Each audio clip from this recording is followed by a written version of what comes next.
for January 8th, 2014. Happy New Year and all that stuff. That was said so well. Yes. And all that stuff. Please turn off your cell phones and take any extra conversations out in the hall. If you're here for SBPF, I have some bad news for you. They're continuing to the 22nd. Not the worst news. The worst. It could be worse, yeah. It's like our late Christmas present. Yeah. That's the Happy New Year for you. Right That's there. what it's on, dang. Just as long as we're not talking about it next Christmas, we're doing well.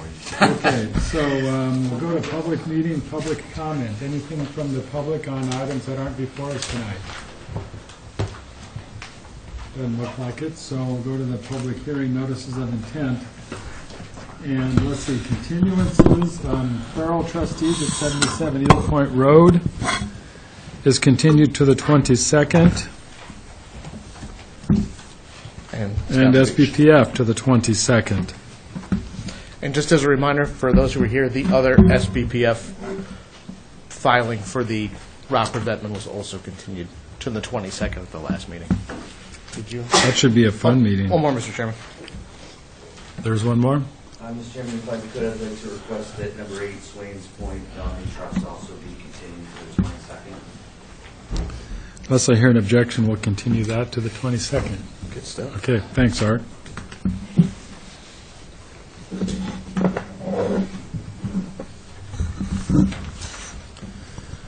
Okay, with that, we'll go to Benedict at 10E Crow's Nest Way. Good evening, David Haynes for the applicant. This was a continuance from 2 meetings ago, and we're waiting for response from Natural Heritage on the project. What it is it's out on Crow's Nest in that condominium complex where they want to, they would like to infill a slight indentation in the side of the building and do some renovations to the building. It's over existing lawn, and but it is within 50 feet. We have asked for a waiver for that. Part of our mitigation and improvement was to take a portion of the lawn and to replant it as a vegetative buffer. And Natural Heritage came back with a comment, they don't want us to replant it. But what they would like to do, since they told me what the species is, if you run it, it's St. Andrew's grass, it's all over the place, but they have found it in the lawn out there, and so what they would like us to do, instead of replanting it with shrubs, to take that area and mow it twice a year, once in the spring and once in the fall, and encourage the St. Andrew's crossing there. So that was their only comment, and they have issued an opinion that if we do that way, they said the building part is all exempt, but our mitigation was the part that was exempt. That was a little different. If we stop mowing it, we're going to be in violation. So we would like to have the commission make a decision based on that information. That's the way we would be happy handling it that way. And if that would be good with you, that would be great with us. Not to jump ahead, but you might find that the order that was drafted by your request includes that as part of that order. Okay. Any other questions from the commission or the public? Okay, so I guess, Jeff, we have everything we need to close. Yes. Move to close? Second. All in favor? Aye. Any opposed?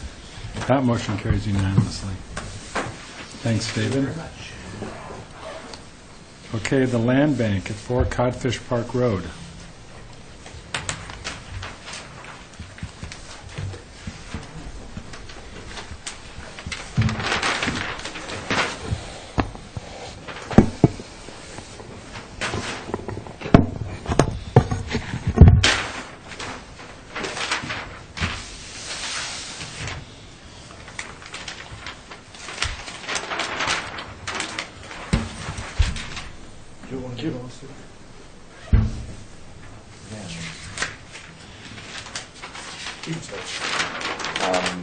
Good afternoon. Bob Benack for the applicants in the Nantucket Land Bank. this is also a continued hearing from 2 meetings ago. And we described proposed playground in the 100-foot buffer zone to a coastal dune. There was some discussion from the abutters that whether the resource area was delineated properly. So Jeff and I went out, we took some soil samples. I guess I won't speak for Jeff, but I didn't think that the site was a coastal dune, as perhaps it had been suggested. Just to make sure, we also hired, the land bank hired Stan Humphreys of LEC, a coastal geologist, to go out and look at the site.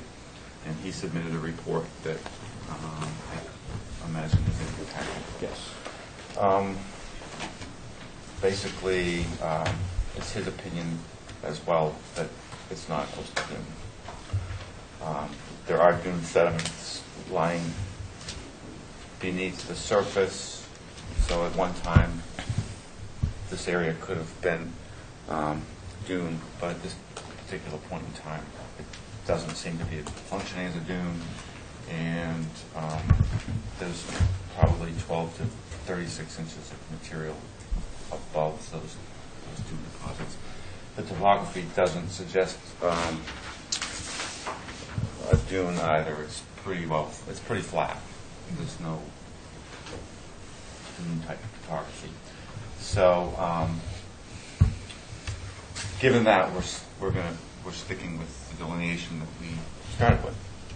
Is that on underneath here for? And that's you have underneath there, yeah. Coastal bank, and then you're over 100. You've got a road between you and.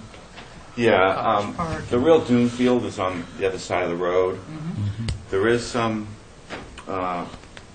accumulation of sand right here at the fence. Mm-hmm.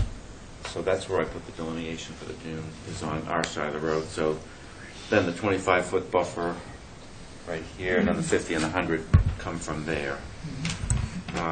So this line right here basically is where we're saying is the limit of jurisdiction. Given that we don't have a coastal dune, land subject to coastal storm flowage only extends to the other side of the road as well. So Coastal bank is behind it. well, given those set of circumstances, we don't think this is a coastal bank either. It's a bank, but not a coastal bank. Right. It doesn't meet the policy definition from DEP 92.1. You have to be a coastal bank under that policy, the flood zone has to either intersect with the bank at some point, or it has to be directly abutting a coastal resource area. So if the coastal dune had the flood zone on it and the coastal dune abuts that bank, then it qualifies. And our local bylaw reads consistently with that. You have to have some sort of interaction with the bank and the actual other coastal resource areas. It's just Can't exist all by itself. right. And it came up a lot with this one, and this bank does it a lot because the flood zone kind of meanders off of it and on it in a few spots, that it just kind of by position, and I'm sure at some point in time, that was acting as the coastal bank. I don't think there's any question that it was. Right now, by definition, it's not technically a coastal bank. Thanks. That clears it up for me. 'Cause I wasn't doing it. So, And this property sort of serves as a kind of a little park-like area anyway, doesn't it? I mean, it Right. had swings and stuff. There's a back swing there. set that's currently on that the property, yes, sir. existing swing set's right here, this little 20 shape. Can I ask a question? Yeah. In reading this letter from the parties that are opposed to this, what is it that's so overbuilt, or what is the issue? There's always been a swing set there, but it sounds like in reading this letter that the scale of what is being proposed is completely different than what was there and originally agreed upon with the Park and Rec in 1997. So is there something that's dramatic that... Yeah, I think back in '97, the commission at that time called this a coastal bank, and they only allowed the swing set and benches and that sort of thing. What's being proposed now is this, which is Full-on park. it's a playscape, basically. Yeah, it's a much more developed. Mm-hmm. I think it'll be more attractive, but that's a matter of opinion. Yeah. It's also a matter for not for here. Right. That's an HDC issue. Right. Ours is whether or not this is going to impact I the understand. buffer zone to the dune. So Do you have on this overlay of the 50-foot or the 25? This is 50 here, I just, What this? Or is this right here, that's that tree? Right. What I've done is I've screened this onto here, Okay. so that we can have you can see how. So this little playscape feature here is outside. The 100-foot buffer zone runs right through here. So basically, you've got this little sanctity light. I don't know what I'm not that familiar with the golf course. You got the most beautiful beach. But basically, your materials are wood, rubberized.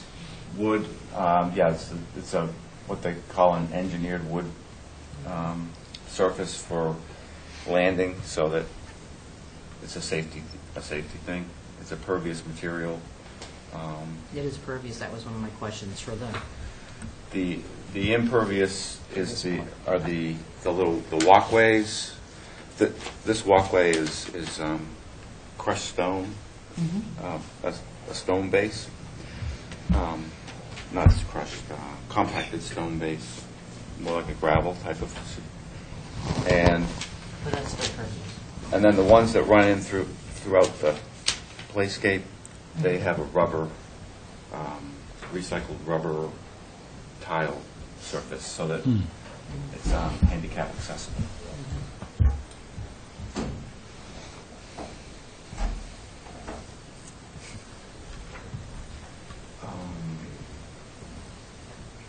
We've also got a letter from the abutter asking that we continue. yes, I was going to bring that up. They've asked for more time to comment. The report from Stan came in on Friday, Right. the day that we were closed for. Town manager closed our office, so it came in on Friday. It was in on time. He wasn't able to get it until Monday. He asked for more time, and he asked to continue the hearing, but obviously that's at the applicant's want. So, but that's essentially what he was asking. Are any of those folks here? No, we can. When we get to public comment, we can certainly ask. Another question on your plantings. Yes. Were you removing stuff or just adding? Oh, There's another plan. It's that all has- native. You had a whole plan with, it sounded like you're using natives like inkberry and, but, I mean, Yeah, I thought Julie was planning. we got you in the verbiage, but I don't know. Yeah, all of the plantings. I know when I checked the list against Surrey and Dunwoody and those places, all of them were native plants to here. But there wasn't anything that I didn't find, And up front, at least within our jurisdiction.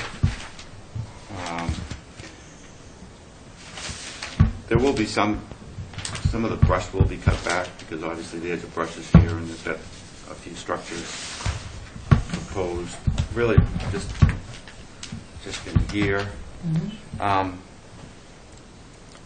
But the plantings will be to enhance the look, I think. It's aesthetic plantings, but it's all natives. That was one of my questions was. I think there was one spot that's outside of our jurisdiction that had some ornamentals kind of in the middle, but it's outside of Okay. where we are. But they're not No, they're not. bad. No. Okay. It's the normal stuff you see in yards and stuff out here. So How would we define bad? In our regulations, with our list. there's nothing that is on the invasive list. Nothing Yes. on our invasive list. That's in our current regulations. Thank you.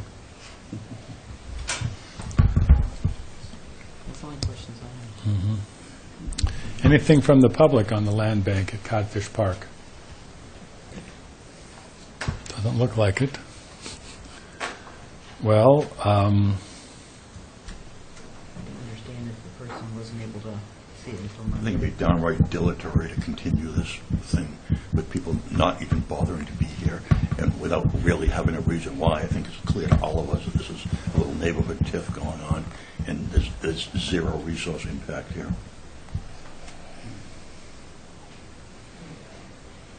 yeah, Bob, Again- what's the land bank want to do? I appreciate that point of view, but I think probably in deference to the abutters, and they didn't get the report until Monday, that we should probably request to continue for a couple of Yeah, weeks. it's probably a good neighbor policy. If that's something too, I mean, Can we have a vote on that, Mr. Chairman? Um, Because I do object, I just want to have the record clear. Okay, so we do need to vote then. Do I have, I move that it be continued according to the applicant's wish. Second. all in favor? Aye. Any opposed? Okay, that motion carries with Commissioner Glowacki opposed and Commissioner Carberg recused. if it would be helpful, we can take it up again later. I mean, I can certainly start to draft an order for this one, if you I guys would think you like. could, yeah. I think that's trying to- reasonable. You done with it? Thank you. Since we didn't really discuss the motion, which we normally do, and I think just for clarity and for our record, I mean, I just don't see a genuine resource issue the neighbors have raised, and it just looks to me like an abuse of government process. Well, with the town off, with the town off. No, I understand that. I just, we didn't have discussion. I just want to have clarity. Yeah, yeah. So, it's- we should get all the others to review. They requested a continuance, we accepted Yeah, they requested it. Yeah, we don't, End of story. that's a problem. It's okay. Save your bullet. Save my, I didn't draft an order for that one tonight anyway, so it's going to slow it down. Okay, Seesaw LLC, 51 and 53 Holbert Ave. Is this another park? Sorry, Mark, I couldn't resist. Here we go. Been saving that one up for days. You've been Take a practicing, laugh where you can get it. you've been practicing at home? How was my delivery? We'll give it an A. And, be careful, the paper is under your machine. Problem solved. I was trying to muffle the sound, Listen to no three- recordings. I've listened to 3 hours. Oh, that reminds me, I forgot to announce that we are recording this, making both an audio and a visual recording of this, and if anybody else is recording, they should let us know. Okay. Sorry, Mark.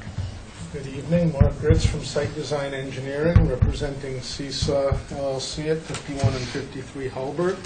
This is a continuation from the last hearing. The request before you is to do an in-kind replacement of an existing timber bulkhead and timber groin.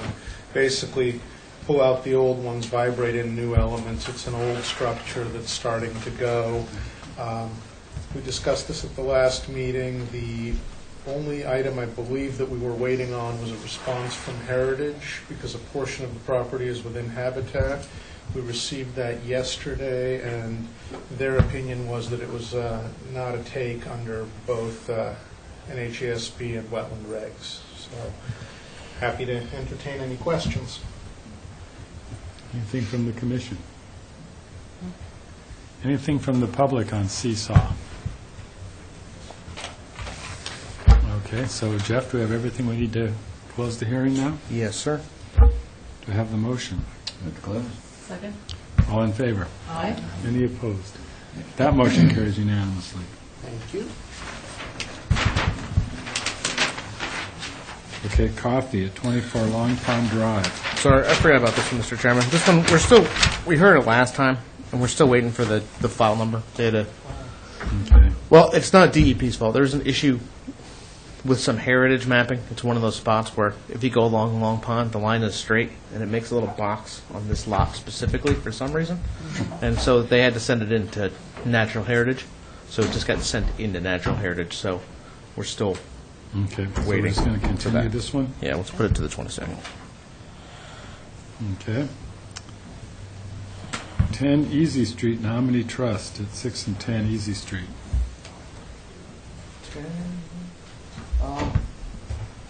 Easy Street. Mr. Chairman, I might recommend for this one too, if we could, if it's the applicant's request, to hear 6 and 10 Easy Street with 14 Easy Street. It's kind of a connected project. They're the same. Well, they touch. They and are technically different owners, but different, you know. It's the same, I'm on a It's the same three-minute. project. Yeah, the same It's project, yeah. We're going to do them at the same time. It's all very similar. They're on one plan. What this is it's a notice of intent to elevate both of these houses. I guess Easy Street flooded last week. Well, this is, I thought that was appropriate. And which is up. That's all right. And it's actually 10, 6, and 14 Easy Street. There's a one little piece of, right, there's a vacant lot right here owned by the town that they're going to be buying, and as soon as, it's in land court right now, and it should be all set. And so it's part of their lawn. Their building isn't on it, but 6 is also included with this. So what they would like to do is lift both of these houses up above the flood elevation. But they're going to do it, they want a concrete foundation underneath it as a crawl space, but because it's below the flood elevation and it's going to be down into the water table, you've got to put a thick slab on the bottom. And so it's going to require jacking the houses up, putting sheet pilings in around the buildings, jacking the houses up, the buildings up. These are commercial, technically commercial. Raising the houses up, putting a dewatering system of pumps, well points, and pumping into, we're assuming it's all going to be clean when we're pumping it, so it'll be monitored, but we're going to get a discharge permit to the town storm drain. We're going to pump into that, so it'll be clean. We are asking for a waiver for the dewatering and placement of a structure within 2 feet. After the foundation will be a waterproof foundation. We were not proposing to do any long-term dewatering, no sump pumps or anything like that. So after the foundations are in, it's just going to be status quo. The water table will not be affected. We will then excavate out the material. The material will all be removed from the site, taken off site. Prior to the commencement of work, we're going to put a gravel, basically like a rumble strip, gravel rumble strip, all the way around the property like this, because it's very confined, and that will act as our sediment erosion control barrier. It will also clean the tires of any trucks that are going in and out. And we're going to cover the sidewalk with metal plating so that we don't damage the sidewalk. All the material will be excavated from inside of the sheet piling, and then a new foundation will be poured with footings down at about elevation 0. So it's going to be below the water table, and then it'll be waterproofed, and then the sidewalls will be poured, brought up, and the buildings will be set back down. We are going to have to redo the obviously the steps going in, because it's going to be about 3 or 4 feet higher than it is now, and also with handicap accessibility. So we are doing work on those structures. On number 10, that structure is within 50 feet of the top of the coastal bank, which is the bulkhead on the other side of Easy Street. We are asking for a waiver for work on that structure within 50 feet of the BVW. We are not asking for waivers for the water table, because you don't need to if it's not a BVW. It's only if it's a BVW. But still, we're meeting that criteria of doing it that way. So we are asking for a waiver for the work on the structure. The justification of the waiver is there is a waiver that if it's separated from the resource area by something outside of your control, a waiver may be granted.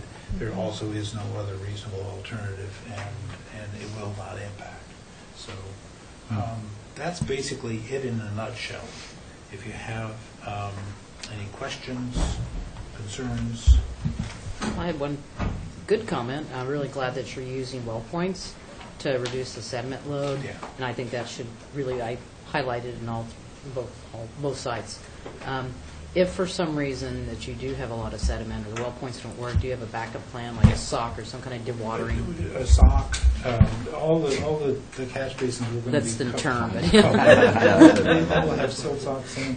But also we can, if we get into trouble, we can bring in a frac tank. okay, this is Which a settling tank, or yeah. A settling tank, and then we will be monitoring that discharge. We do have to apply for a permit for the DBW. Yeah. Yeah, that was my only Yeah. concern, is that Yeah. for some reason you can't drill it down. I don't know. Yeah, and the well points will be inside of the Footprint. inside of the sheet piling, so it'll contain that. Which is also good. I mean, I thought you guys really thought through, Yeah. at least water coming from your way into the harbor, so. Right. I don't recall seeing a plan in front of us before with a rumble strip. I like that. You like that was I did work. Carl Jellamy at Toscana will be doing the work, and I went through the process with him about. I said, what about silt fence? And he said, I need all the room I can get. So Right, why don't we right. just do a rumble strip across the whole tracking strip. It sounds better as well. It's a speed bump to slow the trucks down before they get going. Tracking, isn't it?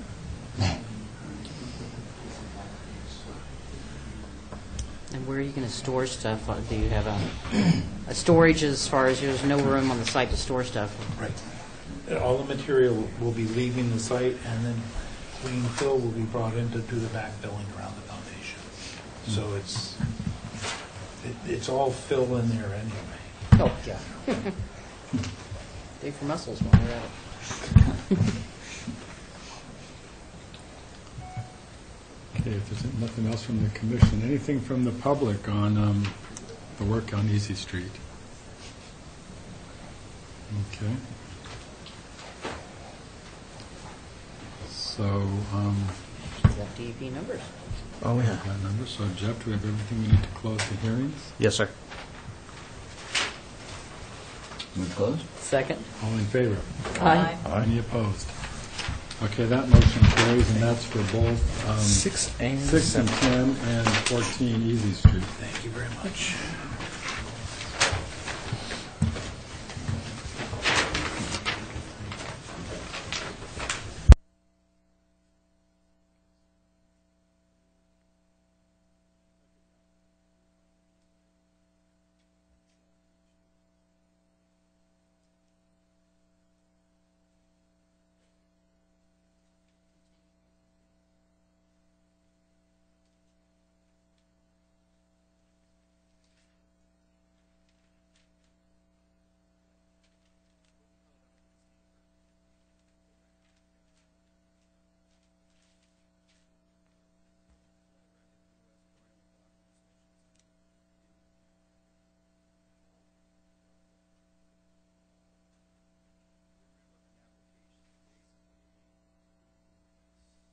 Site. We're not really changing any uses out here at all.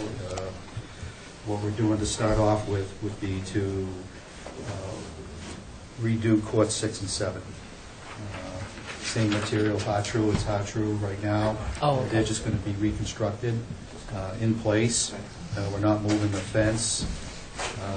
Obviously, a new irrigation system will have to be put in because it most likely will be destroyed in the course of construction, and hot true courts require them to be wetted and maintained in a moist manner during the course of the season. The other, we'll start off with, we do have a series of privet hedges along behind what is known as the Halstead Cottage. Those hedges are going to be removed. They're been there for quite a while, haven't they? And they're kind of unruly, and there's some various trees over in this area right here that are also going to be removed. This area on the north side of the courts right now presently uses parking. If you look at any aerial photographs, it's overflow parking during the season, the yacht club season, during the off season, and employee parking.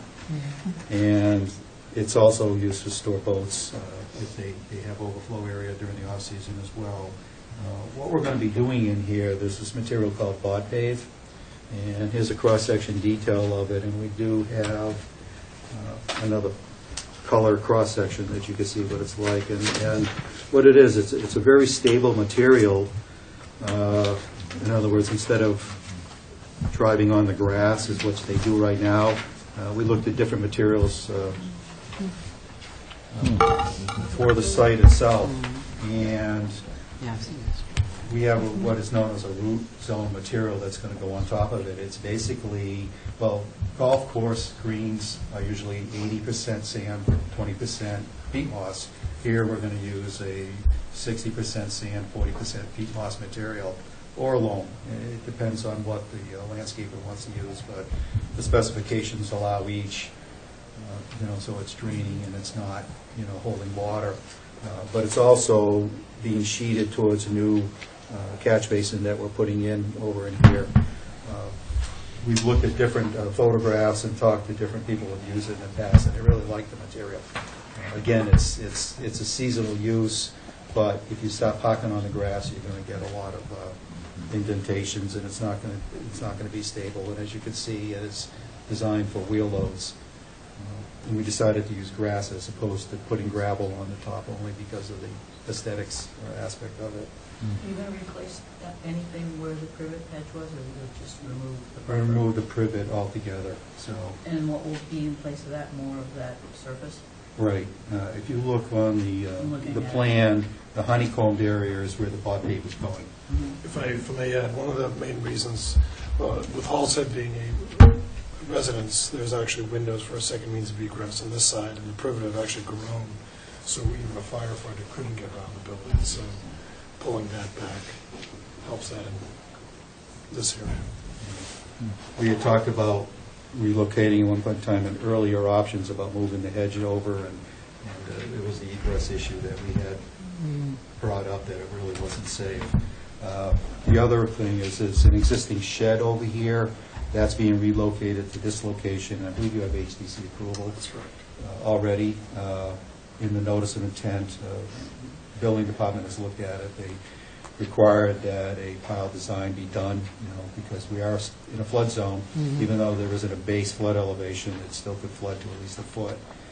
So the piles that are underneath are the same that's under there right now, except they're going to be strapped so that they won't float away if there is a flood. It could be a flood. It will be. And there will be a flood. Well, and that reminds me of one of my concerns, is you're not going to use any fertilizer on this grass over there. No. Yeah. The original Because it's just details gonna in go here, into the but harbor. we took it off. Uh-huh. They called for it. There really isn't any need for it for the Yeah. amount of time you're using it, and a good loam base or a good root zone material, again, 60% sand, 40% peat moss is That's plenty gonna be of plenty. food. Well, they will eventually. As far as the drainage system goes, what we're at, and this property does slope off this way, and it does slope in this direction, and we were concerned of any ponding or anything going out to Harborview Way. So we added a catch basin. We're going to run a proposed 8-inch ADS line and tie into this existing catch basin. We're also putting in a swale along the southerly down-gradient side of the court itself, and there's a detail here showing what's going to happen. What you find, and because the courts have to be sloped a certain way, you're finding if you go out there now, you'll see remnants of the hydro constantly washing off. So we've got basically a catchment area, a trench to catch the runoff, and then catch the hydro, which could be either reused or disposed of. We'll be tying into that line as well, and again, there's a detail on there. We'll be going into the existing drainage system that has storm scepter units and meteor and everything else, and it's been approved in 2005 when the bulkhead was reconstructed. There's a maintenance management plan for this drainage system, which the club has been faithfully, Peter and I talked at length, faithfully following. I've seen the invoices. They've had a lot of maintenance on it only because they were required to monitor it the first several years that it was in place. we're finding that because of the flat gradient out there, having it looked at 3 times a year or 4 times a year was just way too much, because what was coming out, they were coming out there, they were pumping water out, and there was nothing in the basins as far as sediment goes. But it is functioning properly. You do have the outfall pipe here, but right next to it, you do have the town outfall pipe from Easton Street that everybody is aware of. Remind me where that is again? Well, that's, yeah, there's, I get a lot of calls on, I mean, that's the one where they have all the quote-unquote rust issues, too. Right. And the only other thing, as far as what we're doing, working in the zone, is you have an existing gate. It's being moved from here over to here, only because the position of the gate would be, obviously be in the way for ingress, egress out of this area. And it's also control anybody coming in and using, the spaces for the cottage residence area. So it was just an existing gate, just literally being picked up and moved over. Add a small section of split rail fence right there. And on the plans, there's also another little 68-square-foot shed that's going to be removed completely. Right, this shed is, Existing. this Yeah. existing Existing, shed is pretty taking that out. dilapidated, and it's going to be removed from the site.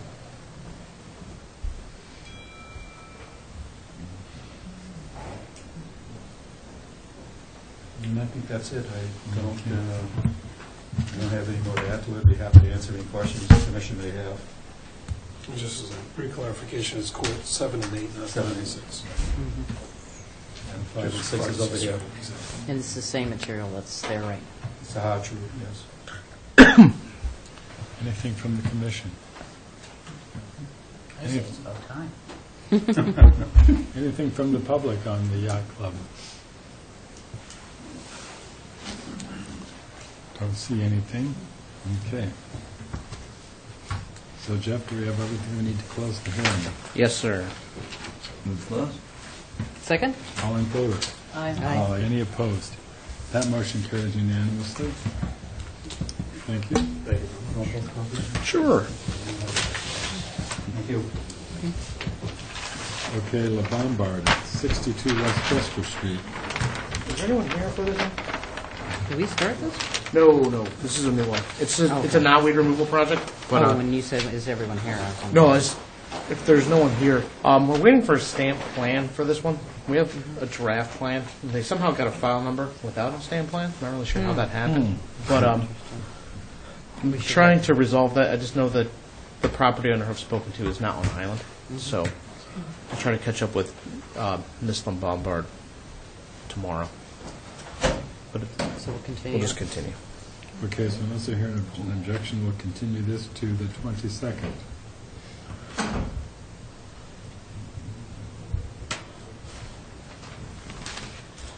Okay, Woodbury Lane, LTS et al. 23 and 25 Woodbury Lane. This is local only then, huh? Yes. Yeah. Amazingly, we had a file number on time for this one. Yeah, the file number came quickly. Very fast.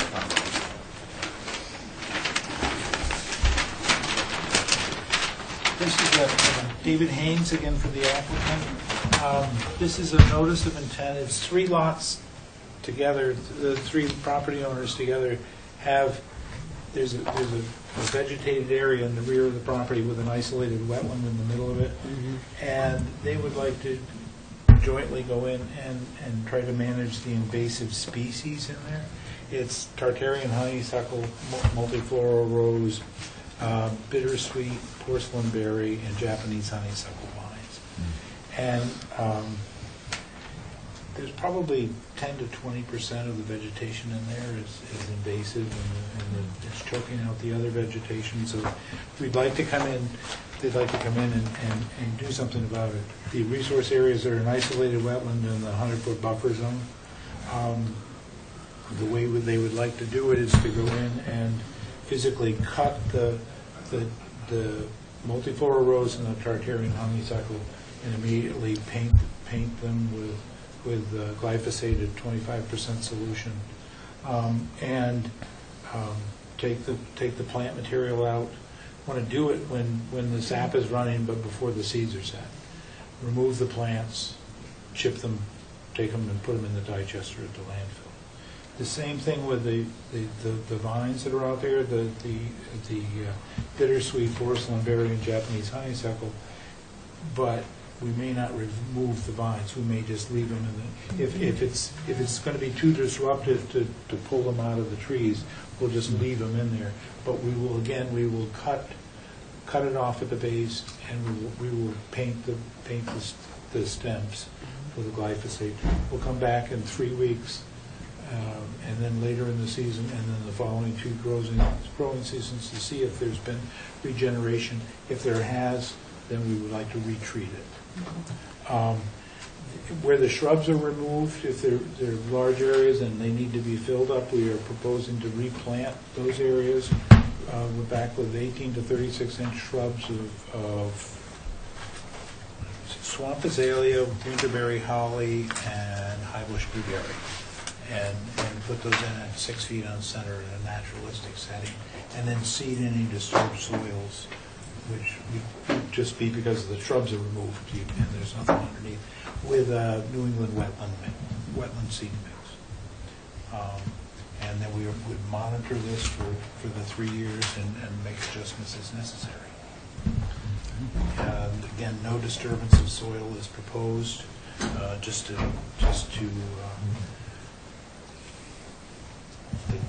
take the plants out and leave the root system, because we didn't want to disturb the. Another way to remove those is to remove them physically, yank them out of the ground, but we didn't want to disturb the soils.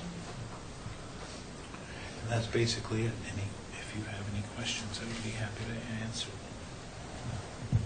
We didn't feel that there was a need for any sediment erosion controls.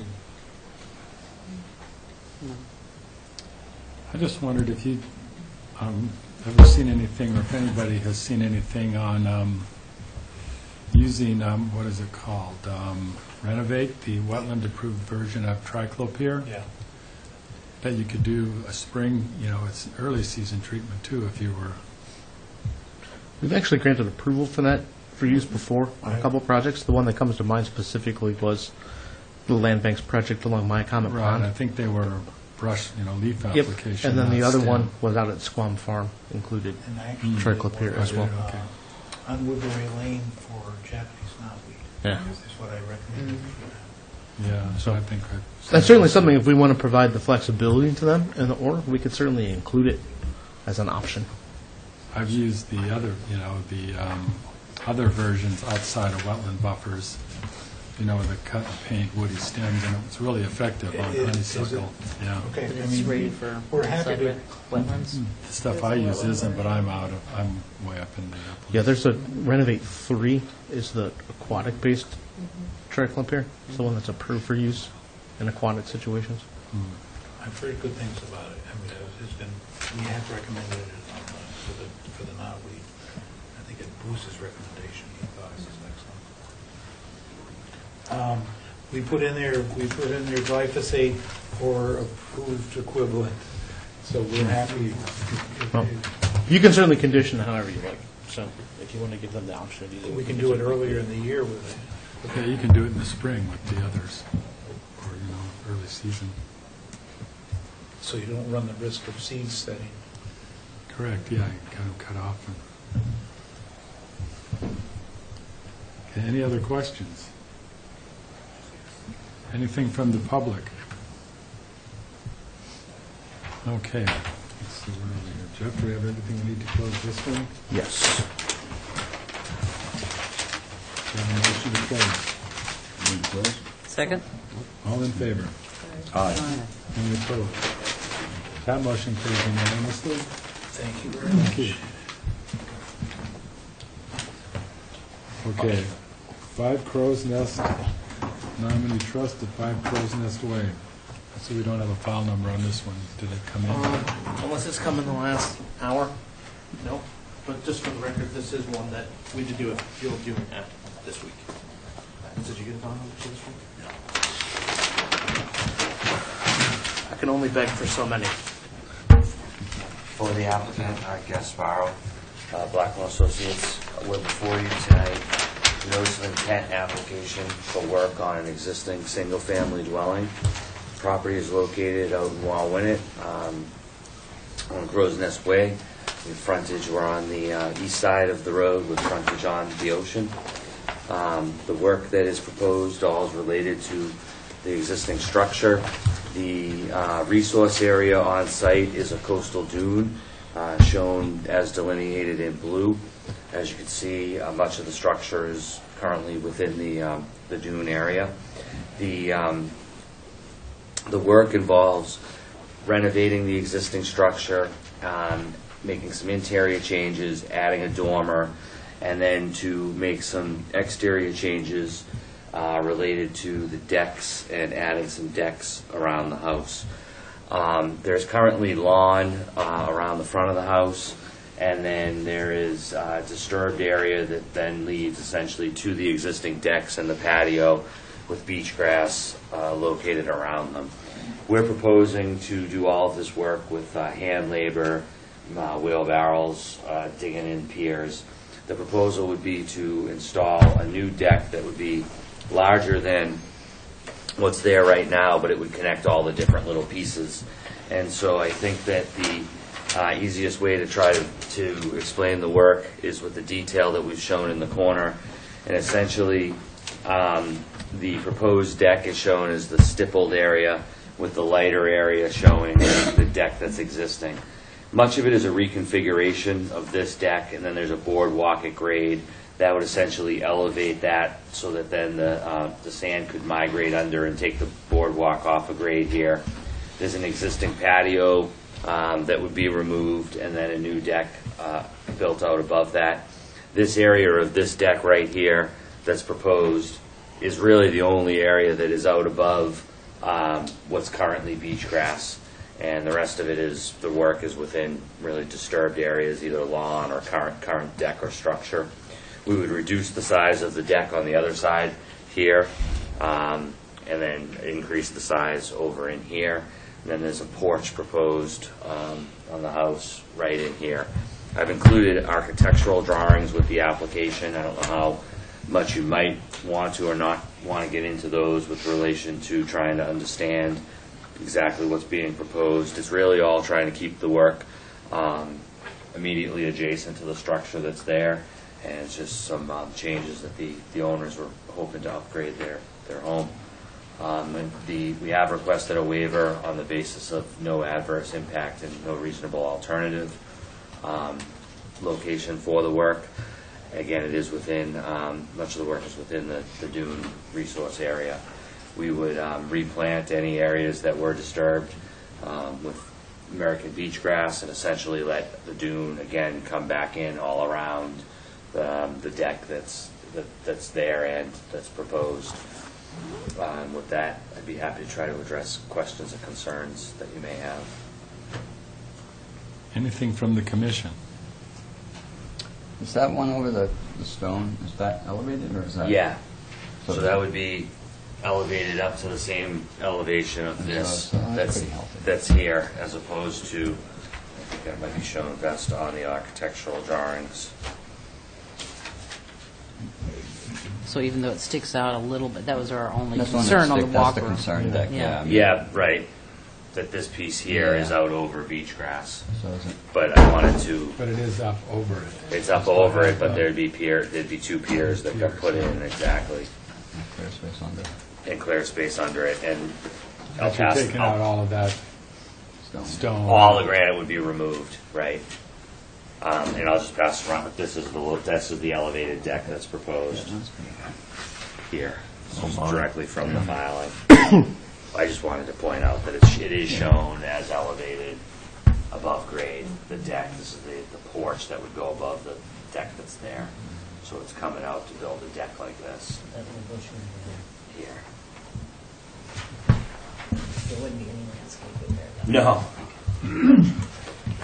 Again, no grade change or landscaping would be proposed. It would just be, what I would think is when we come in, while I don't think you necessarily need siltation fence for siltation reasons, I propose it because it serves as the limit of work as well. I mean, perhaps you could use the orange construction fence or something, but there needs to be, that fence, and then if you had disturbance in this area afterwards, that's what I would propose. We would, supplement in any beach grass plugs, so that when we can come back for a certificate of compliance, everything is, the dune is all healthy in that area.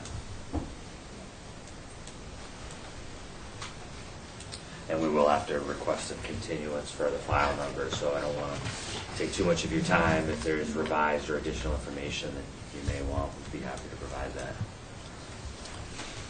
Looks pretty straightforward out in the field. Yeah. Anything from the public on Crow's Nest Way? Okay. Anything else from the commission?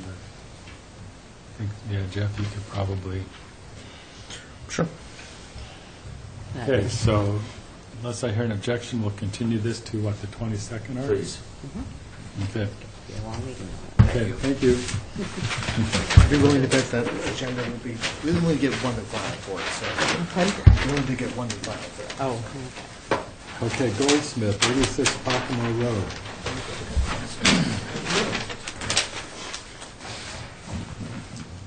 Thanks, sir. There you go, Paul, there's another one if you want. Just don't steal it from me.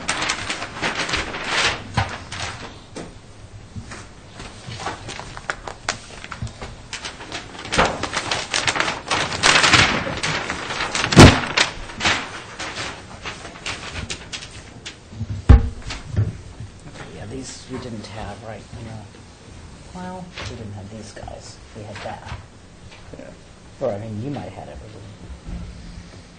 Thank you. For the applicant, Paul Santos with Nantucket Surveyors, applicant being Graham and Catherine Goldsmith, the owners of property located at 86 Pocomo Road. Piece of property is located remotely off Pocomo Road, in which a driveway entrance comes in via an easement to the subject property. The property does front on Nantucket Harbor, with the developed portion of the lot being elevated some distance above the coastal beach. The development of the lot itself and the wooden stairway was permitted back in the mid-2000s. Both the order of conditions was issued, and certificate of compliance has been issued for the work on the upper part of the coastal bank and the access stairway. So we're before you tonight with an application for the proposed nourishment of a coastal dune with beach grass plantings, sand drift, permanent sand drift fencing on a coastal beach, adjacent to the coastal bank and adjoining existing coastal dunes, all within land subject to coastal storm flowage. So the regulated areas, top of the coastal bank, along the existing developed portion of the site. The bottom of the bank is down here. We have the coastal beach, and elevation 8, which is up approximately 3 or 4 feet up the side of the existing coastal bank, is the flood zone elevation, which is elevation A5, again elevation 8. The bottom of the bank is approximately at about elevation 4.5 or 5. So what we're proposing to do is place a permanent sand drift fencing, 8-inch pressure-treated pilings with 2x4 horizontal panels and 1x2 slats along the side. We'll do it in a zigzag format. It'll actually be an extension of the existing fence that was recently put in on the Gamble property. This is in this area here, and you see that defined as a zigzag fencing. And you'll see that scenario. That is the area here of the existing fence on the Gamble property. So the same amount of spacing. Same spacing. The only thing is the Gambles went with a lower profile piling. They went with a smaller, I think it's only a 3-inch piling for some reason. We're proposing to put typically what's been put elsewhere on the island, which is the 8-inch pressure-treated pile. It's a shame I like the 3-inch better. Yeah. So, but they're looking to essentially extend that fencing at the same elevation across the frontage of this parcel, which is approximately 237 feet from property line to property line. Is this fencing on the property now? Yes. That old sand drift fenting is along the base right now, in the general vicinity of, we actually have located it, it's a bit above here, Ernie, if you can see it right here, it's that line right there with the X's in it. It's a bit above right now where the permanent fencing would be, but that is in place right now, that was put in by the applicant. The area itself is an area that would, don't experience too much erosion along the bank. The CZM maps indicate less than a foot a year with regard to the erosion rates in this area. What we are proposing is the same profile elevation-wise, which is the elevation 7 along the top of the posts here for the entire length in that zigzag in this area adjacent to the bottom of the bank. It's typically out there, it's about a 2.5 to 3 foot exposed fencing above the beach area. We are proposing to backfill similar to this area. These were taken before the sand backfill was placed along the backside of these. Estimated about 400 cubic yards of material or infill along the backside of the fencing at the base of the coastal bank. So when you backfill it, you're going to vegetate it? You're actually going to... Well, we'll vegetate up, well, portion of most of the backfill will be right up to the fence, and then we'll vegetate a small portion coming up along the backside of the bank. But it will be vegetated with beach grass. Mm-hmm. Yes, there will be some plantings placed in there. The prior fence, was that approved, or does it have a... The snow fencing? Yeah, what's up there now? The gray stuff? Yeah. No. No. That's been there Forever. forever. Yeah. The only approved work out there was the stairs and the upper. That Right, I fencing remember has been that. there. And then the sand drift fencing in the Yeah. pictures approved. On the Yeah, neighbor's on the property. left. Yeah. What I do like is that smaller pier. I mean, those big piles start making it... Yeah, I was going to ask, Very is there a structury. standard that you decide upon, or is it up to the homeowner whether you do the 3-inch or the 8-inch, or what? I'd say it's kind of whatever Application the design that's been applied for. We've obviously have approved up to 8-inch, and that design for the next door neighbor had the 3-inch posts. So But in the 8-inch, was that the double row and considered a structure? no, some of the 8-inch ones would include like some of the properties on the South Shore had Yeah, 8-inch posts. Eel Point has more prevalent, I think, of the 8-inch. And I can always talk to my applicant. It's- I can talk to him about maybe It's kind downsizing a little of bit. we haven't really set an official standard. It's been kind of to the design and approval for the site. So we certainly can I ask think it him. would be a good idea to set a standard. and start I to think have it some might. Well, it kinda continuity. depends on Seems to what me that kind it's of just gonna impact we be- might The town is expect. going to be fenced in most places. Well, it's just when they get to be 8-inch round versus 3, then they start acting like a piling, right? Like Well, an that's actual my- piling exactly what instead I'm of saying. a It looks like a fence piling corner. rather than fence. And I so think in terms of the the- 8-inch is probably appropriate in the Eel Point. Maybe this area, the smaller profile. I Well, think would it's be. higher way back. In terms of impact of the 8-inch versus the 3-inch, the issue would be what? It starts to me to resemble more of a structure versus a fence. A Correct. fence, doesn't have pilings every 8 of them, So the every- resource impact would be what? You're displacing more of the beach. It's a bigger structure. Probably a little overkill for the erosion rate there, and Here, yeah. doesn't allow, with all of the nice thing about those little slats is it allows sand to fill in. If you've got a big rough piling, then you're going to have an area where you can have more wave reflection off of it. The smaller it is, that's why even those old-fashioned ones can't withstand 100-year storms, but they do catch more sand. So the more open space you have, the thinner the slats, the more space there is for it to grab sand. So I think it would actually work better for them, too. But that's just my opinion. Any other questions from the commission?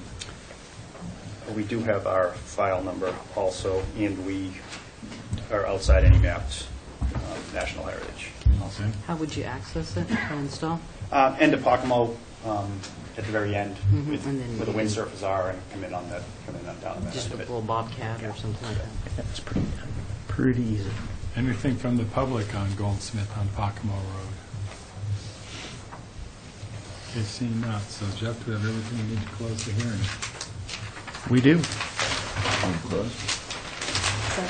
All in favor? Aye. Any opposed? That motion carries unanimously.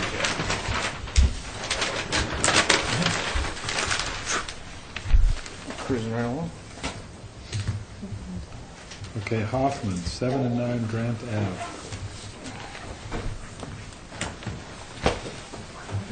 All right, this is also for the record, Mr. Chairman. This is the last spot that we did field viewings at this week.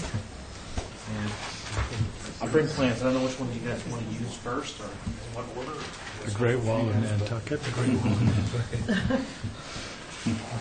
Tearing that wall down. Why is that? Oh, you should see this thing, it's amazing. I'll give you the existing conditions plans first, and then you guys can peruse through at your leisure. David Haynes and Jesse Nicholson for the applicant. Jesse is with Mark Van Walken. Michael Van Walkenberg. Michael? Yeah. I never met him. I met Jesse. And this is for a property on 7 Grant Ave. It's right before it turns into Lincoln. And what we're proposing to do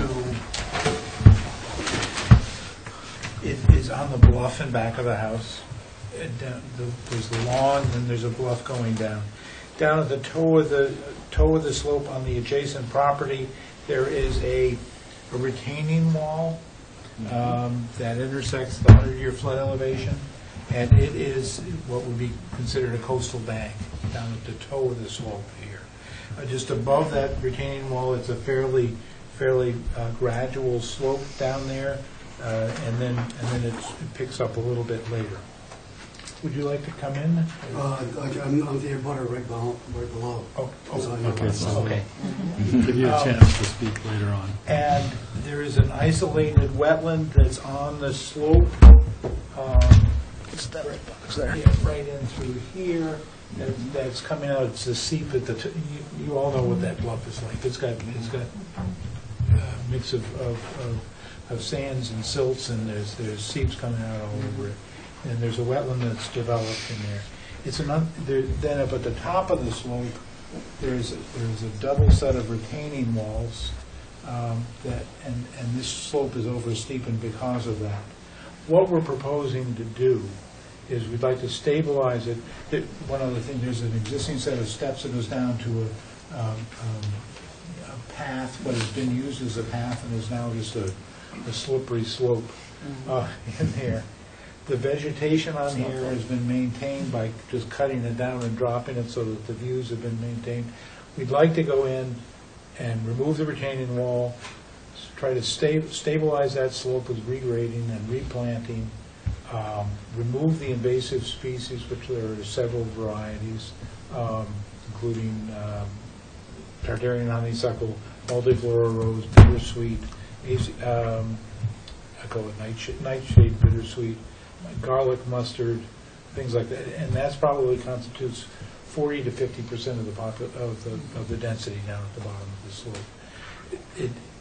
I think if you saw it, the members that saw it, I think, have already called it the Great Wall, and so we want to pull the wall out, regrade it by a terracing, recreate a pathway to get down to the bottom still, and to remove the invasive species in there.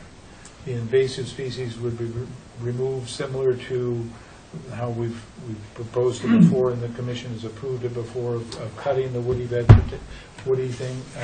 shrubs at 6 inches, swipe, painting them, do the same with the vines, remove the material, take it to landfill, chip it, digest it, and get rid of it that way, and then monitor that. The grading plan, is there a third plan? There's a planting plan that's underneath it. I just this is the grading plan. let me get to the To pull the retaining wall is within 50 feet of the isolated wetland, and we're pulling that out, and the grades are being extended back into the lawn area, back up into here. We are going to put back in a stairway outside of 50 to get down the first initial slope.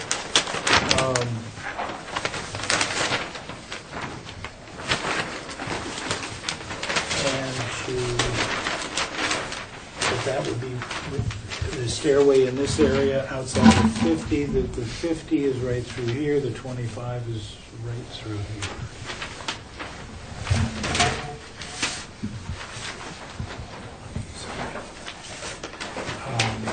Then all the planting is done on the slope and replacing the invasive species that are removed will all be indigenous. There's a detailed planting list right here on the planting plan for those who are interested, with the sizes and the relative density. Leslie, would you do that? Right there, I was just going to make the plan. Green birches. I thought it was. I double thought I... Folia is pendula is not, but European white birch, I know. Okay. Helps.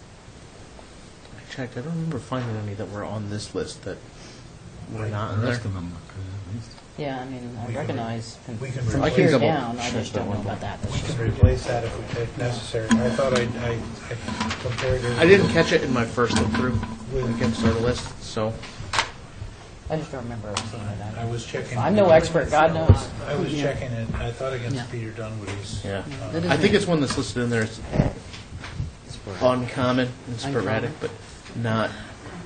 Not unheard. Not unheard of, that's Not all I'm unheard of. asking. If it's something that's not anywhere else, we don't want it here. I just. It's not something that has any invasive characteristics, that's for sure.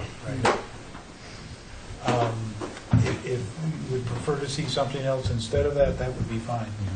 We just. Oh, I'm sure we're fine. Um, If it's in Dunwoody, that's all I need to know. And we're going to terrace it. As you can see, the pathway will come down from the stairs, and it'll snake its way down. Right now, the pathway comes down here. There's also, it shows up there, there's a drainage pipe that comes out right at the top of the pathway. It's right, It's easier to see on here, but it's about right there. it's about right there, and it's just starting water onto the slope. We're going to get rid of that. We're going to take all of our roof drainage, put it into a tank up in the lawn area, and use it for irrigation. So we're going to eliminate any kind of runoff coming down here. There is a cross-section on the grading plan that does show the difference between the existing and proposed. Here are the retaining walls, and here, and then this whole, everything's being dropped and going into the backyard, and then we're slightly terracing it like this to make it more stable. I saw you were putting geofiber reinforcement material. Yes. What is that? It's a polypropylene. You know how much we love that. Well, So you're inserting plastic into the lawn. You don't have to, but Yes. we've used it on projects in the past that have like 1-to-1 or 2-to-1 slopes that really holds it back, like it won't budge at all for erosion. But it's not, it won't make or break this project. What does that do for drainage? In some of those rainstorms, there's an awful lot of water that comes down that bank, and it goes along our property. And the prior owner clear-cut that and turned it into a real eyesore.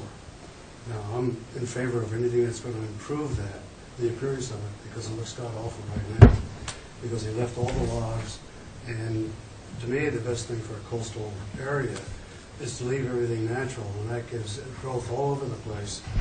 And you can't worry about invasive species there because it's all up and down that bank. So you'll be an isolated pocket and be fighting the invasive species all along. That whole bank is invasive species and natural. This would be an unnatural setting, which to me is fine, as long as it doesn't increase the drainage problem that is already there. Because I said, it is manicured like this. Are these grasses? No, they're a mix of low bush, blueberry, and black huckleberry, native huckleberry. See, I think that once they take hold, that's going to stay. But the idea of inserting polypropylene, which breaks down, has breakdown products that are not natural or great for groundwater. I'm not a big fan of that on a natural slope. Yeah, I mean, Yeah, real quickly, too. Can we get your name for the record, sir? Sorry, about that. Don Van Dyke, 8 Jefferson Avenue. Before my minutes take it, there was something As far as resource areas here, we're concerned with the isolated wetland protected under the bylaw only. Right. And the coastal bank. And the coastal bank buffer zone. And the- Right, and in this case, the coastal bank happens to be, again, this is another one of those great policy banks, is it's the top of the retaining wall on Mr. Van Dyke's property here, and then the slope goes up from there. It's not the bank. I know that's kind of a weird We're in one. the buffer zone. to We're the a bank. buffer zone to the coastal Buffer bank. zone to a bank. And within isolated- 25 and 50 of an isolated. Right, and actually, we're proposing to do invasive species removal in the isolated wetland. Oh, and I think that's great. The only thing that stuck out at me that I have the red circle on is the I talked to the polypropylene. manufacturer, and he thinks it's great. It is very good at. It's 'cause he sells it. I know. But it doesn't, it doesn't break down very fast, and I Especially just, not if it's under the ground, it's not. But gonna if you be take a ready to plastic breathe. polypro bottle, shred it up, which is how they made this, into little tiny balls, and then insert it into the ground, it will break down. And not in a good way. It's not a showstopper. Not in a biodegradable. yeah, it's not. Yeah, I don't think it's going to affect their, We talked. at The length resource about this. impact of that would be what? And that would be affect- plastic particles and its degradation byproducts flowing into the isolated vegetated wetland. There's just no need It's to full of the insert. invasive species. Well, hopefully not for long. Hopefully not for long. I think removing the invasives are fine. I just don't believe you need to have plasticizers as a stabilizer. I think that's To mediate a little bit, it sounds to me like we don't have the file number for this, so we're not going to be able to close the hearing. It sounds like they're willing to explore additional options or change it or look for something alternative. So the applicant can go and say, we received the feedback that they weren't super keen on the polypropylene. Maybe there's a different type or something else they can look at something that's a natural and explore. product. And they have essentially 2 weeks to Could I ask a question? In that, make any changes. in the list of the plantings that you propose to put on the bank, as those grow over time and replace the invasive, will it have a less manicured appearance? Will they grow more wild? You're not intending to manicure and have this formalized look on No, well, most of the species that we expect for here, minus the Pinus Virginia, are all pretty low growing, like blowbush So they blueberry. will blend and go Yeah. wild, and it'll be natural. Yeah. I like the idea of it being natural. Yes. Because it's doing its And- job. And part of the reason it looks the way it does now is because the previous owner went in and kept cutting Oh, it down to I- control the height. I know exactly where it And is. so everything we've selected is so that it won't interfere with the height. Right. And Are the plantings deep rooted enough that you really feel confident about the erosion problem? Yeah, Well, there's something no bay like barrier. California Peregrina is like one of the best slopes you've Because it'll have this vine underground, like a root system. Oh, the sweet vine. Yeah. But you didn't think following up on his question, you didn't think you needed bay barrier or anything that's more shrubby? You were trying to go more for a well- meadow type?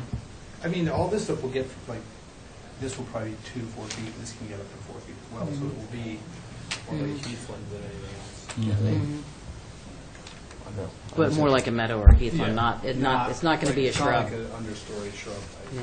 setting.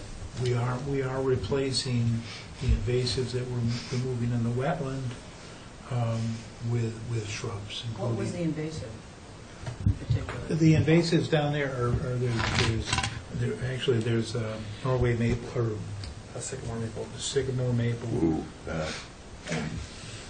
There's. How big a diameter are they? They pretty Well, small? this one's a big one. That's huge. It's enormous. It's probably 12 to 14 inches TBH. Sort of like the Sconset Street trees. Oh, here. Are they? What Just other saying. invasive? 12 to cutting 15 them. inches at Multiflora rose, Tartarian honeysuckle, bittersweet. Bittersweet and honeysuckle, that's pretty common in that area. Right, And bittersweet nightshade, which is, I call it deadly nightshade, but, and then there's garlic mustard that's all over the ground in there. They're just spreading out. And that's, if you can, What is so terribly wrong with the invasive species there? What was natural? They push out, no, they're not invasive, they're push out natural species. Those are all introduced. Okay. One of the other problems that you get with a lot of invasive species is they don't provide the same habitat and food values as native foods for our It'll native. strangle out the. Yeah. Right, and not necessarily, but there are a lot of things that they won't eat some of the the products that are produced by those plants, so they're not very digestible, and they don't provide proper nesting I've written habitats about and things. honeysuckle, for instance. It's like little Twinkies or just sugar bombs for birds. They're not. Yeah, they get real no nutrition from them. They just eat a lot of them. Yeah. It's like, really? I've heard really funny article about them. How come Twinkies never go bad? They're full of polypropylene. And what's wrong with it? But they come in and they establish, the invasives will establish a monoculture, so you don't have a variety of Right. plants, and then you don't get the diversity of wildlife utilizing. We are asking for waivers. We're asking for waivers for work on a structure over 50, which is the removal of the retaining wall. We're altering more than 50% of 50 to 100, or 25 to 50. We are altering portions of the 25 and restoring those areas and replanting those areas. The path will be, as shown, will just a sinuous path coming down, following sort of the terraces, to eliminate this very steep one that's eroding. And that will have a hardening on it, and then covered with a leaf mulch, just to keep it in keeping. The pipe up here, as I said, will be removed. It's adding a lot of water to the situation. It's just dumping right down and coming straight down the slope. Is it pulling in from the upper part of the street, or where's that water coming from? It's coming from the. We're not completely sure, but it's either from the runoff roof drains from this house or this house. We've got to work that out. I think it's from We're going to The water up there comes from 2 blocks away, all the way down to that section, and then on down the slope. So it's a massive watershed area. Yeah, it really is. Yeah. There are springs up on top of that hill. Yeah, I thought there were a couple of springs, natural springs, so that's why it's hard to tell if it's infiltrated or. On this, by making the slope so much more gradual, it should slow the runoff, at least rate of flow down that hill. And improving the vegetative cover will also be.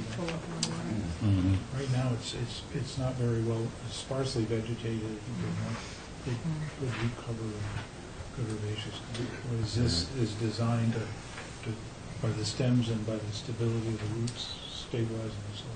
Yeah, I'm sorry I didn't get a chance to go look at it. That's interesting. Yeah. Look Well, we over can the still go edge, out there. I kinda mean, come again, up we here. can't close it tonight, so we can always go take another look if people want to see it. Again, we haven't seen a project that really like this before, so maybe we'll The Murray's see it from too. here.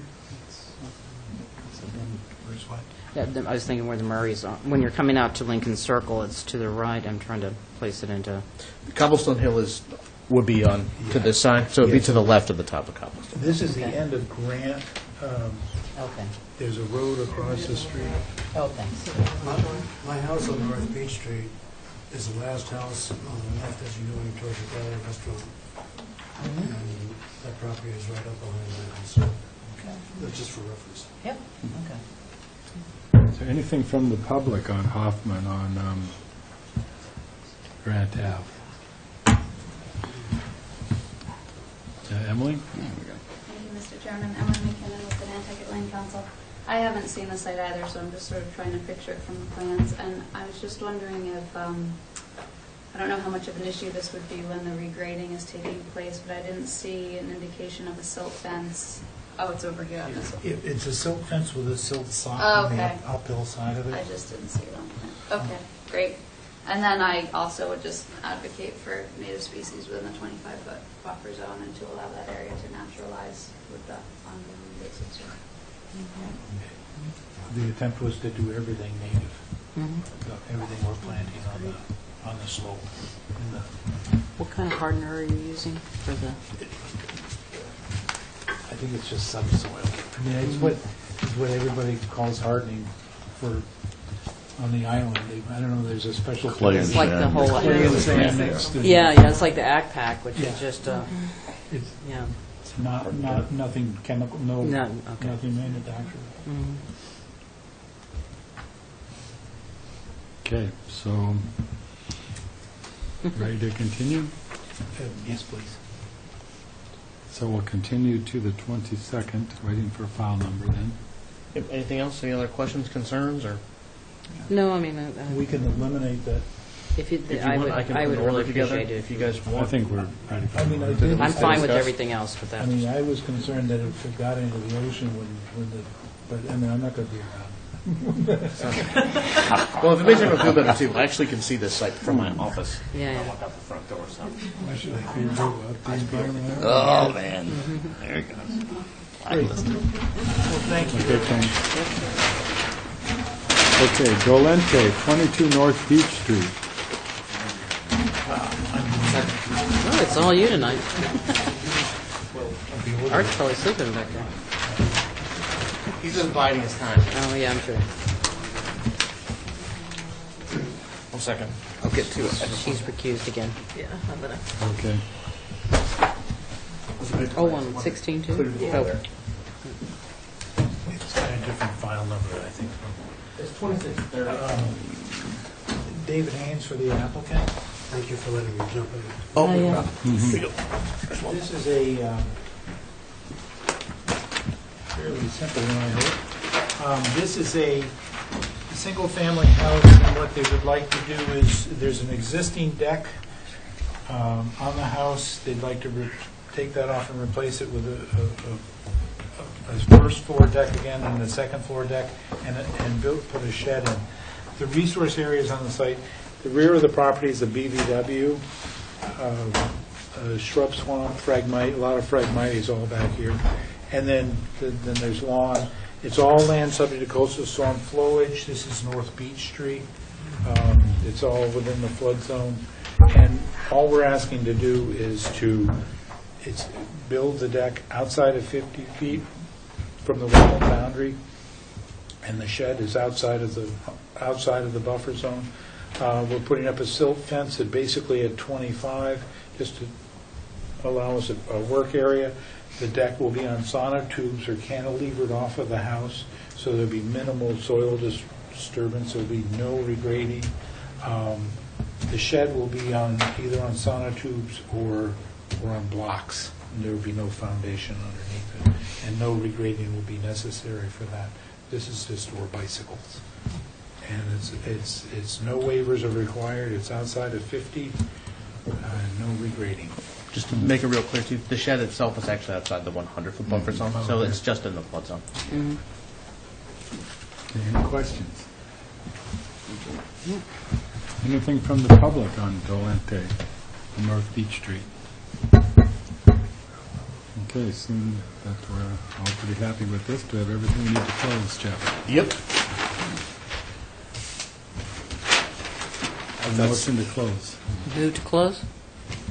Or Andy, do you still have a question? Oh, no. Oh, okay. On move to close. Second. All in favor? Aye. Any opposed? That motion carries with Commissioner Carberg recused.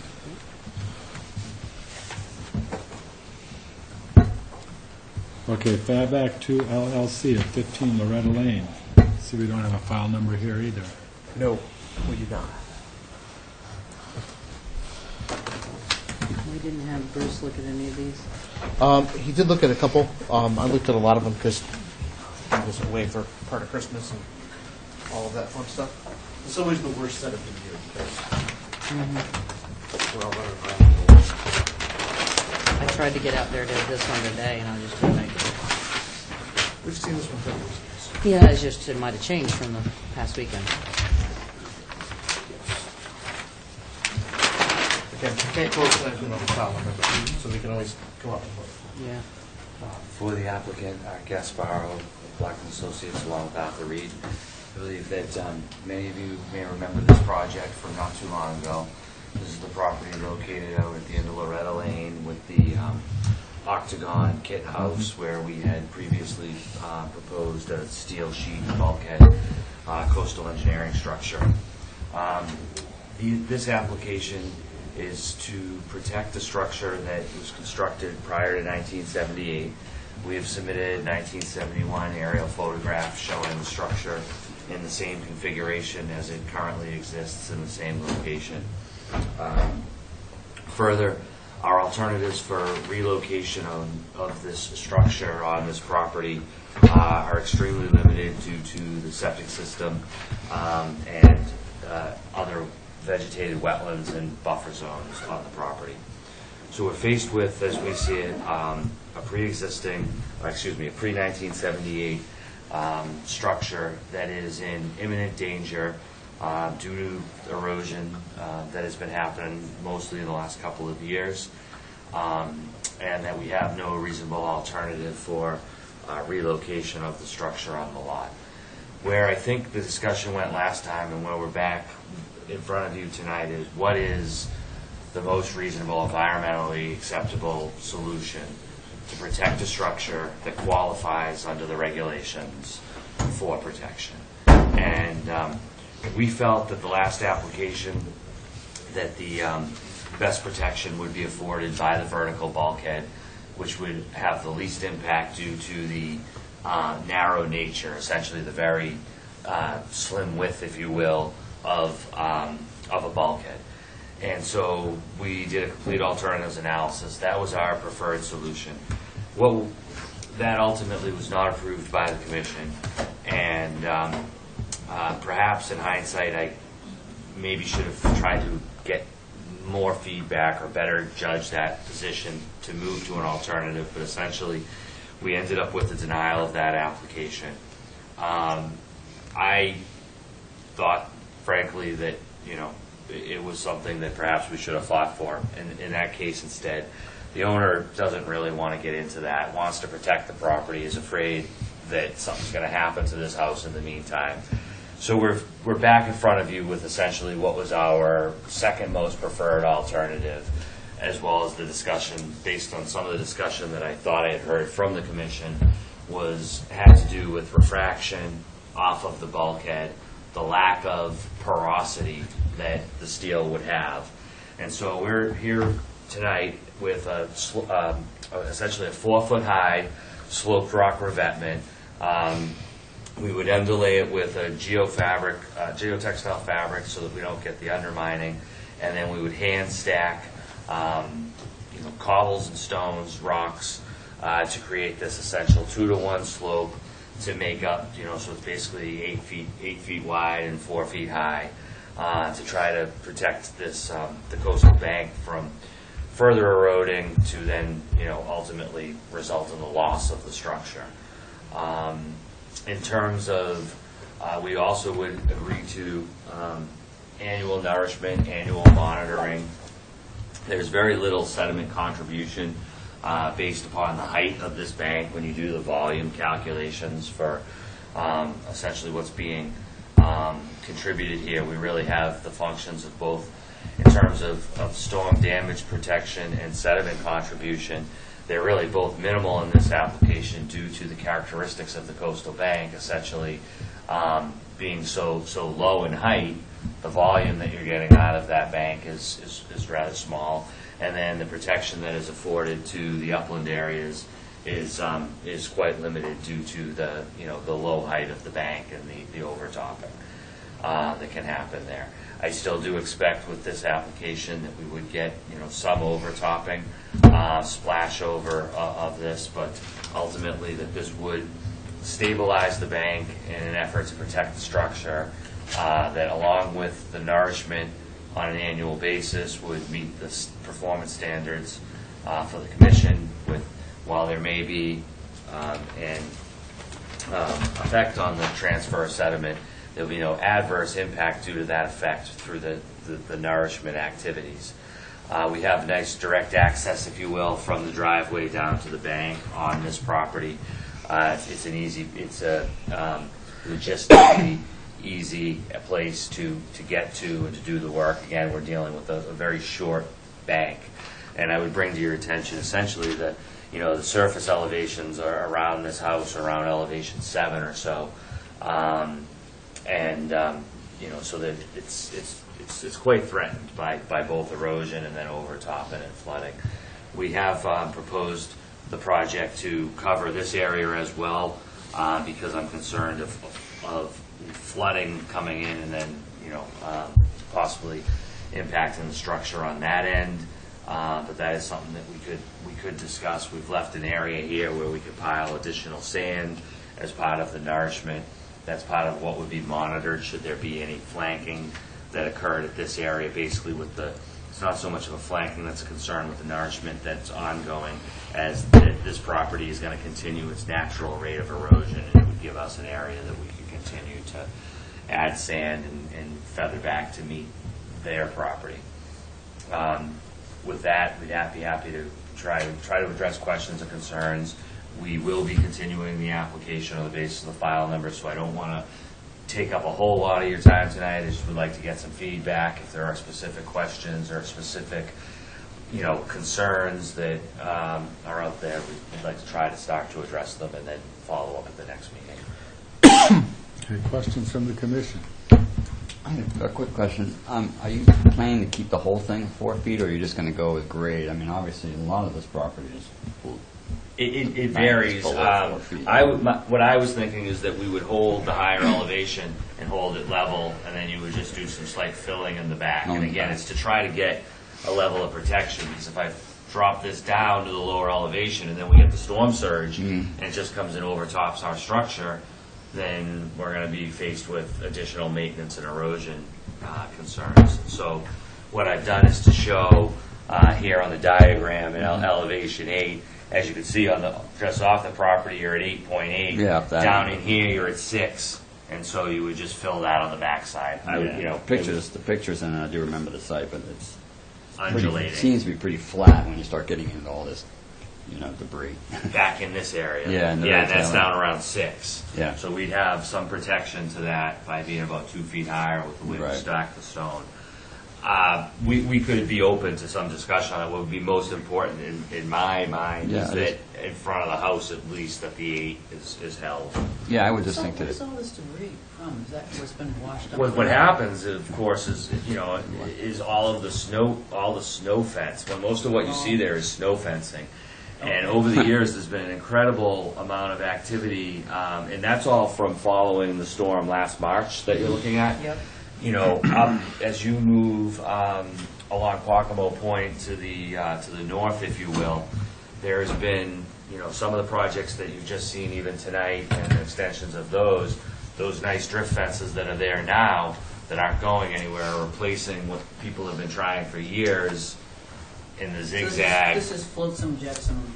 Most of it, to me, is from the attempts of using the wire snow, so it's what we all know. Floated out in the water and washed back up. Yeah, or a stuff lot of was times inadequately when the built. waves are hitting it during the storms, it's Yeah. just continually getting beat at the beach, and then as you watch it, it moves along the shore and gets deposited there. But again, that storm last March, we still have been situations, whether it's down along the harbor in the salt marshes. I mean, there's more debris.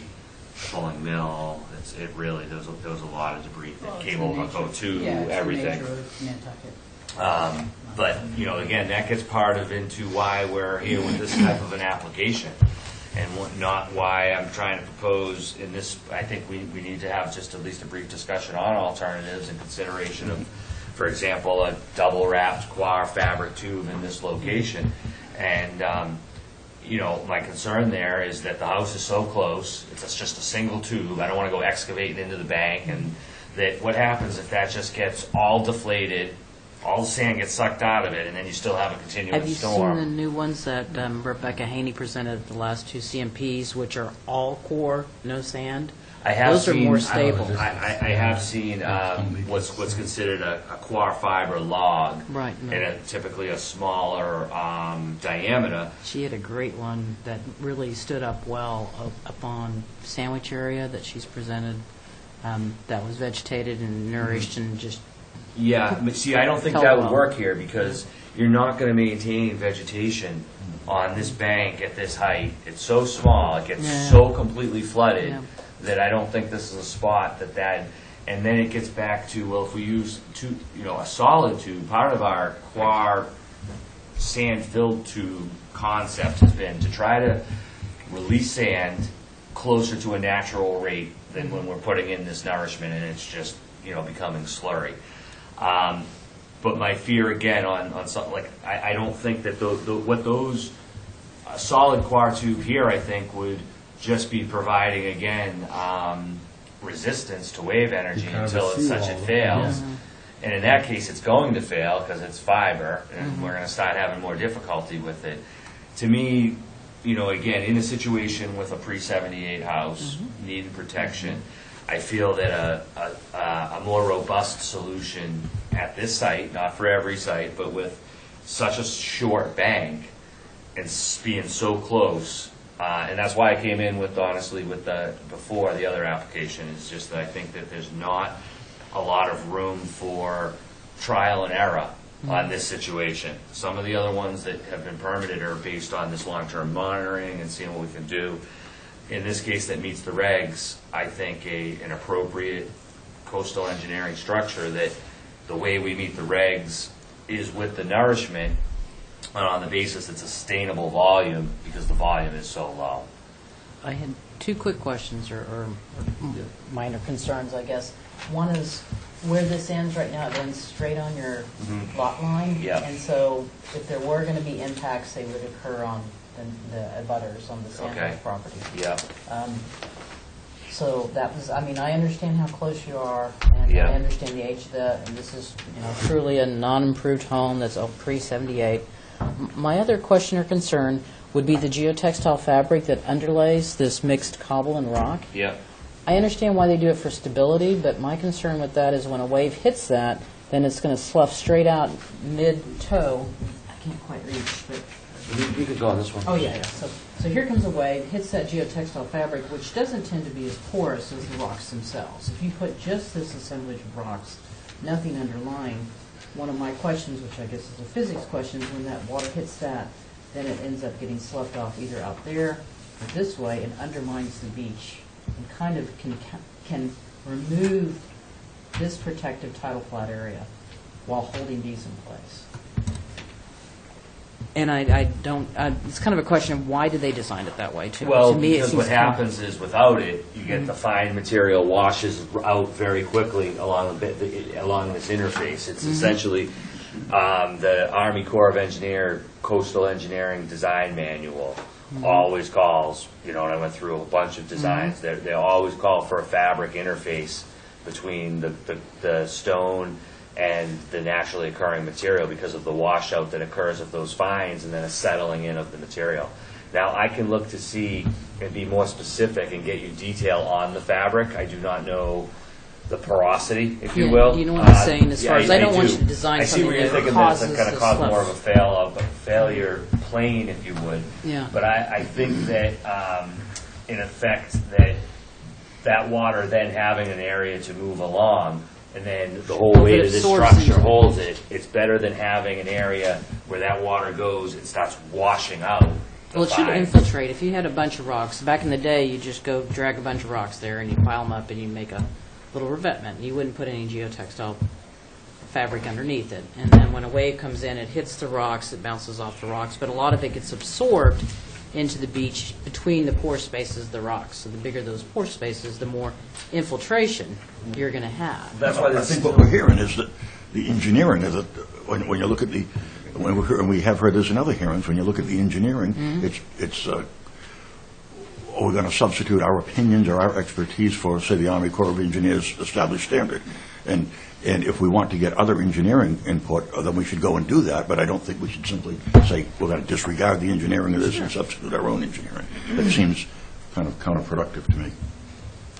If I may, Mr. Chairman, I think what I could do is provide some literature That's fine. that addresses the question Yeah. and supports exactly that where I came up with this as well. So it's something that I've sort of that I based it changed on their engineering standards. design. Yeah. But why don't I, that's the kind of question that I'm looking to go answer for you for something like this. And I can appreciate the concern with the proximity to the property line there, and I will look to likely make some revision there as well. Because the Army Corps has changed their standards about 5 times in the last 20 years. They've released new We updates. want the best design. Right. That's all I'm saying is if you're going to put it there, put something that doesn't make it worse. The latest and greatest, if you will, thoughts and opinions on this, and try to get some information back to you on why we think that what that exact product would be, why we think that should be used, or the opposite, that we've come across new literature that shows there's been a change in the thinking, and perhaps we'll modify it, but we can do some work on that. Art, are you going to have to do any modification to the bank, either grading or filling, to get the stones in there? No, Or I are don't these think gonna so. be I mean, again, the stones bank to- is only this high. You know, realistically, it varies from here to maybe here, and it's fairly vertical from the erosion from the last storm. So I think it's just going to be, we're just going to set it in. There's very little. I think if anything, you would have more beach. The excavation that would occur exactly would be of the Out on beach, the beach. to put in this essentially, scour, apron, toe, and then the idea is to wrap that fabric around.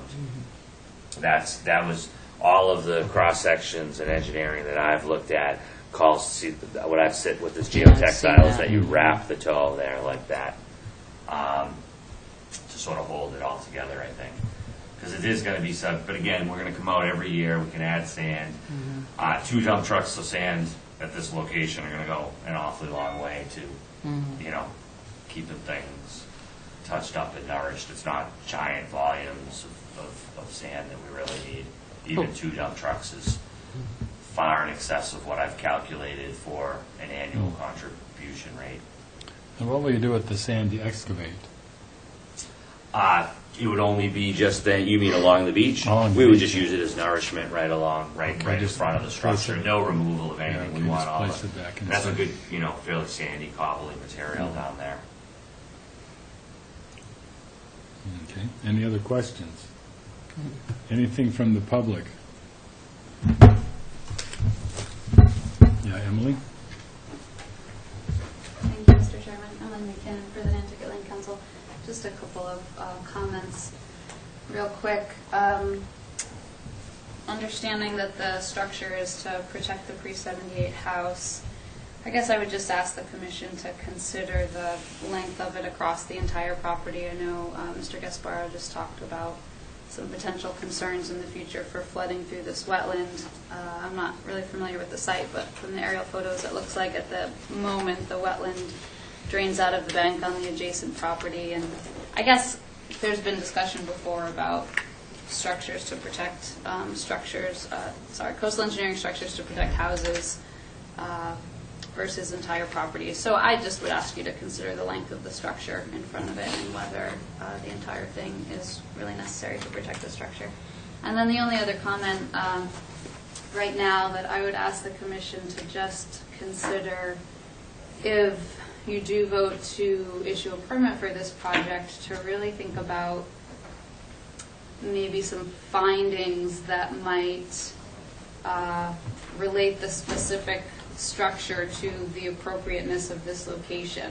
For example, because of the size of the bank and the functions of the bank and the natural beach with all of the cobble there, if the commission were to find that the stone revetment is an appropriate form of structure here, because of that and because it sort of mimics and mirrors the surrounding area long term, maybe you should think about crafting some findings that tie it to this site in terms of its appropriateness. I know you have seen in the past folks on one side of the island referencing, for example, stone revetment that was permitted on Hinckley Lane and trying to use that to justify its use on other parts of the island. So if in your discussions of this structure here, based on the size and habitat, et cetera, it seems appropriate that the finding section might be a good place to describe that, just as a way to back up decisions in the future.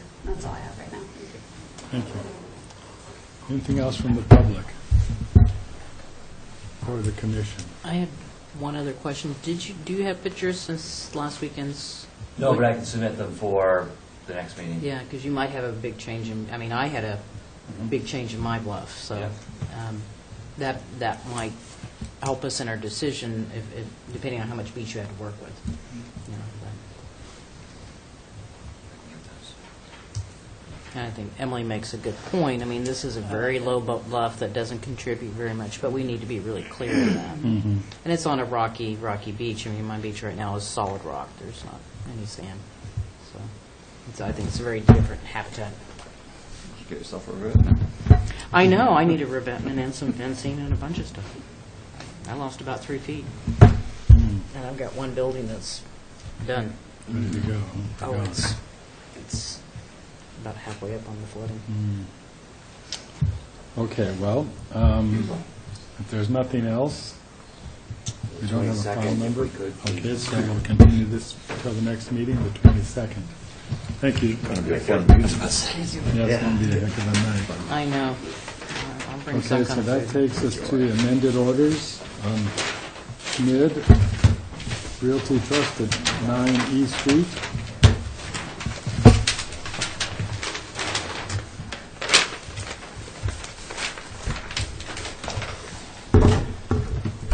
I mean, a shiny new one. Maybe. For the applicant, Art Gasparo, Blackwell Associates, before you tonight to amend an order that you issued at your last meeting. That's what I thought. I'm like, didn't we just do that? So, this is for the property located at 9 East Street out on Hither Creek. We're just to the west, or 2 properties to the west of the town Barrett boat ramp. And what we had happen was essentially a purchase-sale situation. And the order of conditions was issued to the current owner, to the previous owner. There was a transfer that just occurred in the last week. And essentially, the new owner doesn't want to do exactly what the previous owner had permitted. And I'll go over that briefly with you, and I believe that the overall scope is quite reduced. The approved project was to, well, let me start off by saying that what you have on the lot right now are 2 Nantucket-style, old, single-family structures, 1.5 story. And the application was to bring those 2 structures together and put full foundations under both of them. And then to move the septic tank and make some changes. The current applicant prefers to leave the back structure just where it is, and then to just put a new foundation underneath the house where it is, and not try to combine them. And so essentially the house here this house would stay back out of the 50-foot buffer zone. That was going to come forward, and then no work proposed there, not have to deal with the septic tank, and then to lift this house straight up, and then to build a foundation underneath it. And a basement? Excuse me? Does it already have a basement? No, it doesn't currently have a basement. This is proposed basement access. Right, so we're proposing a foundation, a full foundation, and then we would need a walk-down basement and access into the basement now. Okay. And so what we've proposed for that, knowing that structural area is of concern to the commission in this area, I was worried about where, now I've got to ask for additional, essentially, waiver area. So what they've done is we have an existing porch. They're willing to do a trap door in the porch, and then to put the access down to the basement. They don't think they're really going to, it's sort of it's probably seasonal storage of beach-type stuff. But by doing that, as I see it, I'm not asking you for additional structural area within the buffer zone because it's under existing structure. But I think that it's a change, and I want to, if we want to show it, we're proposing to obviously excavate in that area in order to construct, that. But basically what we would do is, we're up at elevation, 8 to 9 here, and it's actually even, you can see on the south side of the house, it's as high as 10, and really this north side of the house sticks out of the ground, the grade, quite a bit. Okay, that's so, my question. We're not proposing any grade changes. We're proposing to hold essentially the first floor where it is. We may have to do a shallower pour. I am going to go dig a soil. It's based on soil tests I did at this site and based on elevations that a different engineer did here. We believe we'll be able to get at least a 7-foot foundation wall. We're not looking to do dewatering. We're not looking to try to do some crazy waterproof basement. That's what I'm looking at. We're trying to stay just above essentially the water table that's out there. And as you can see, the reason we're just sort of flirting with that line, if you will, when you start getting up around a surface elevation of 10, because the groundwater elevation, for example, that I had over here was I think at 1.8. in this datum.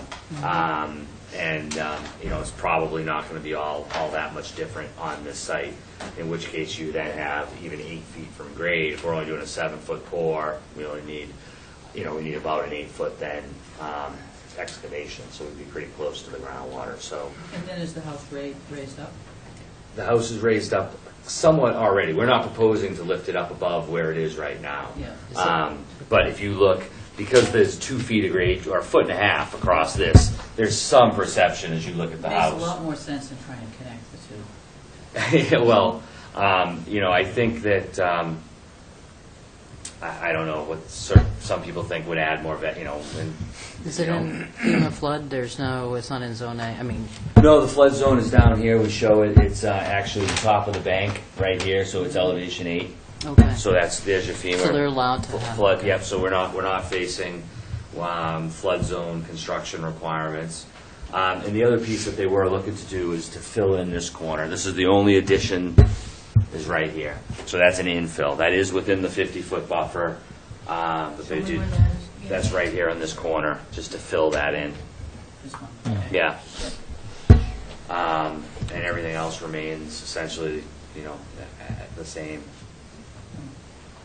Were they upgrading, this is past inspection, right? Yeah, what it is that was one of the first Nantucket, I didn't do that, but that's, I believe, a Presby system. And it's that, and you can see that the surface elevation is quite a bit higher there, even more, the lot comes up to 15. So, based upon the as-built on file, and there's a certificate of compliance from the health department for that system.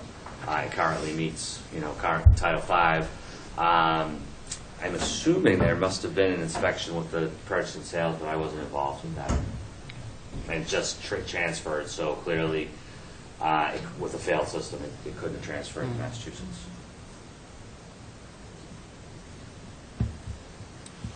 Okay. Anything from the public on Schmid?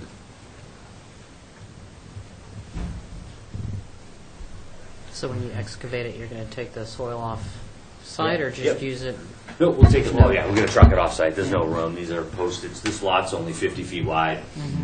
So it's straight into a truck and straight out of there. And you're still doing all of this work as Yes, that stayed the same. But that's why we just wanted to Public have is pretty much decamped here. one plan. So this would become the plan of record that FERC would come for a certificate of compliance. So I guess the question for the commission, do we want to wait and see the borings to see where the water table is on the lot, or are we satisfied with the data from the neighbors? Well, if you ended up having to do dewatering, you'd be back, right? You'd have to That's come right. back. Yeah, no, we're actually not going to do that. We would shorten the foundation wall up. I've already discussed it with the builder. Stop the I'm working hand in hand with the builder who's working for the new guy. He doesn't want to get into trying to. What we have here is a very sandy soil along here, and when that starts getting into trying to. De-water it, right? then No, you're that's screwed. not going to. Yeah. So I'm comfortable As that long as in we're not any giving case- them a waiver for. No, we're not asking for. Yeah. And That's again, why I was looking the at you funny, waiver for the 'cause it seems 2-foot so low. separation wouldn't apply because we're not to the vegetative Vegetative wetland. wetland, yeah. Okay.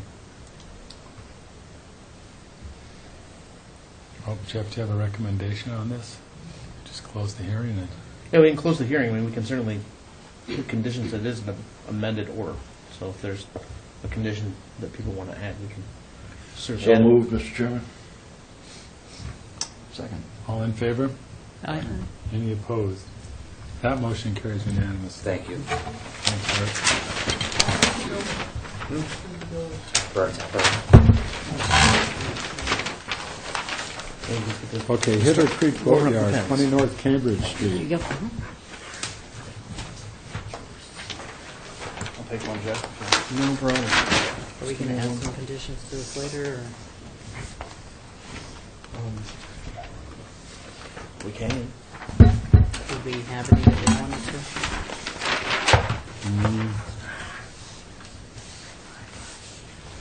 Thank you. For the record, Paul Santos with Nantucket Surveyors and Arthur Reed, representing the applicant Hither Creek Boatyard, which is essentially doing business as Nantucket Marine. We're before you tonight for an amended order of conditions, specifically for the washdown pad that exists on the site. By way of history, in 2007, the marina came before the commission and sought approval and obtained approval for a washdown facility, which was essentially an area adjacent to the existing shop and main area or retail area and offices of the marina, which is at the very end of the site adjacent to the creek, in which we constructed a recycling washdown system. It's essentially an open pit area with a flap cover that, when the boats are being washed, contains the water, recycles it, and regenerates it through for the washdown component. When it's not in use, the flap is opened and it's a catch basin. That's a catch basin on the low portion of the site that's always existed. Drains to another catch basin and then out to the creek that handles stormwater runoff. The order of conditions at that time had with it a number of conditions with regard to yearly testing, monitoring. We've continued to do that. At the end of January, we always submit our reports with regard to yearly rainfall, amount of recycling, water that's used through the system, amount of sludge that's generated from the system, which essentially is a very small amount. Basically, through the yearly recycling generates less than a 55-gallon drum worth of sludge that gets taken, contained, and then taken off the island. The process that is currently being used now is you'll see, is there's a system of a tarp area that the boats are brought into the washdown area. The tarps are raised, and the washdown process takes place. This, of course, shows one of probably the smallest boat in the boatyard to be used. This is a bigger one, actually, that's in there. It's got a cover on it, but this is a bigger, one of the bigger boats that'll get in. This is looking from Tennessee over towards the facility. So what the boatyard would like to do is, while the recycling process works fine, there is a lot of the tarps only capture so much. So what we would like to do is enclose a building, is basically construct a building around the washdown area in which the boats could be brought into the facility. You have in your packet, you'll see the area that you now see is the tarps would be a structure with a garage door in the front, in which the boats would be brought in, the door shut, wash would take place, and it would be completely contained within that area. The site itself has a number of regulated areas. We have the bulkhead, which is essentially a coastal bank at the creek. We have salt marsh. We have a bordering vegetated wetland, and the entire boatyard itself is within land subject to coastal storm flowage. So we would, in order to construct the building, would be working within the 50-foot regulated setback with the salt marsh and also the coastal bank, essentially, which is the bulkhead. We have asked for waivers for this work. I think a case could be maintained that it is a water-dependent use, but rather than trying to argue that with you, I've just simply asked for waivers. We've asked for waivers under Section 2.06B4, 3.02B1, which is essentially the salt marsh and the coastal bank component. We've asked for waivers with regard to construction of a structure within the 50-foot setback and also within the 2-foot groundwater component. We would need to dewater. We were successful when we did the recently approved tight tank that was added out there. The water was fairly clean. We dewatered and did go in through the recycling system into the catch basin when we did dewater, and we'll be doing something similar to that. The structure would have a foundation system, and it would be a fully enclosed building on the site. They have applied to the HDC. It is before the commission, I believe, on the 21st for the structure itself, but we are before you tonight to amend the order for the building with waivers for work within the 50-foot setback. And again, this is an area that basically the concrete pad that exists right now for the washdown area is essentially being covered, is essentially what we're doing. The same system underneath is all staying Same in place. system, everything would Yeah. be the same. We would maintain our monitoring requirement that we have required, done in the past. Since the time that this was actually put in, at the time this was originally put in, we were actually on well water out here. And since then, we do have the public water, which has been a great benefit to the, to the facility. And, we are currently operating a tight tank, and maybe Sue will be out here someday, we don't know. But your water usage did go up when you added the water line? No, typically it's just it's a standard amount. The recycling component is that they do recycle quite a fair amount of the water. The system has worked pretty well, and I said the sludge amount has been fairly limited. They do maintain and replace the filters on a yearly basis. So, Chris has been they're very good about monitoring themselves out there. And actually, they were kind of ahead of the curve on these.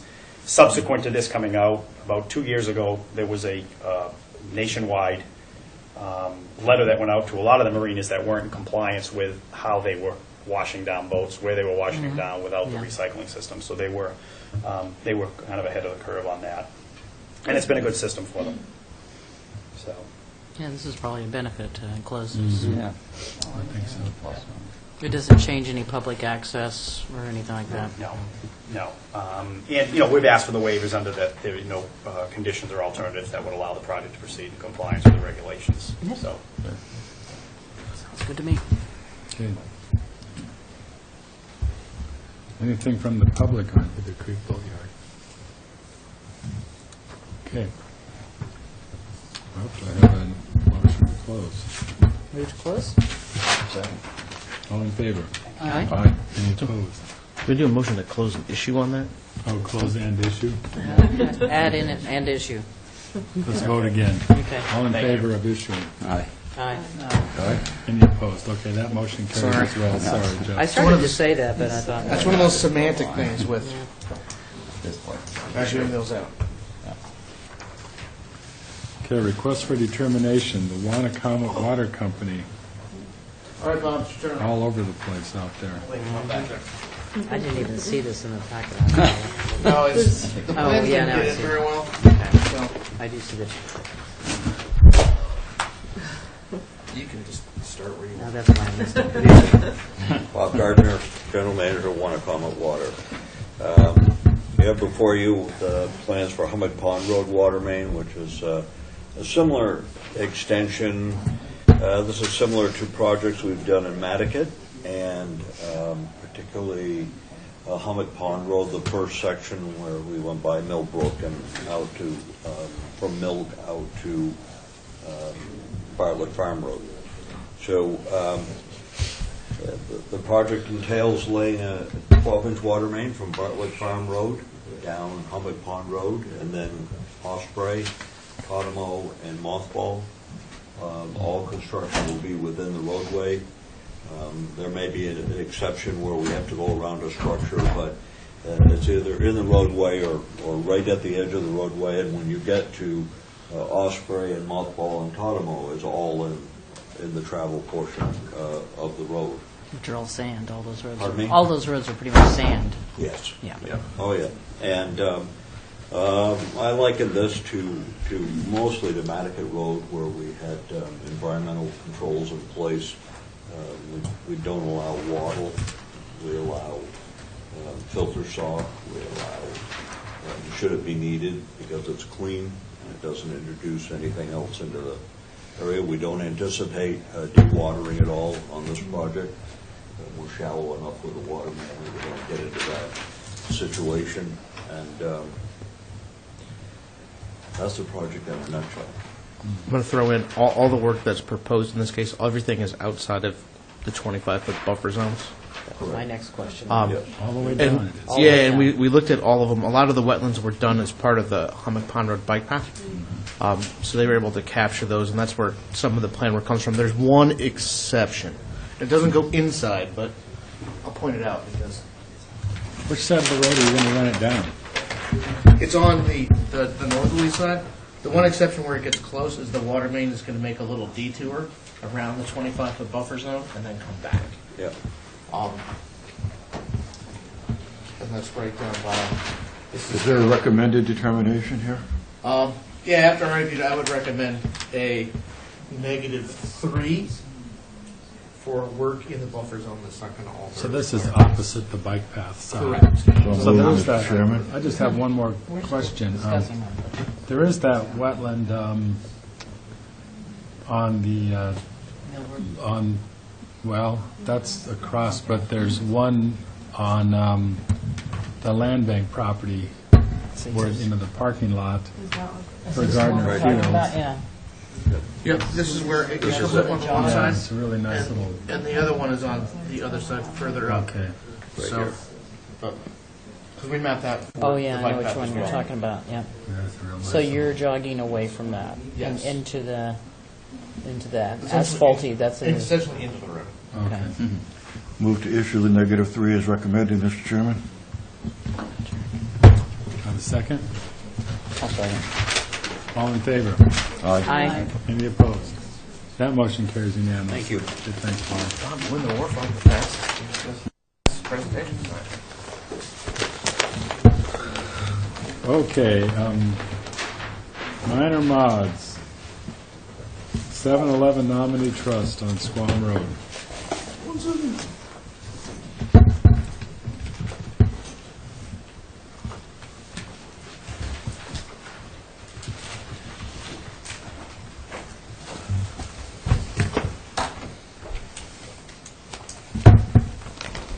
The applicant, Art Gasparo, Blackmon Associates. We're here to ask for a minor modification to alter a landscape plan that had previously been approved and associated with the installation of a new swimming pool within the buffer zone to coastal dune. And Jeff, did I also give you the landscape sorry, plan? you did. It might just help us to have that Elizabeth's plan also.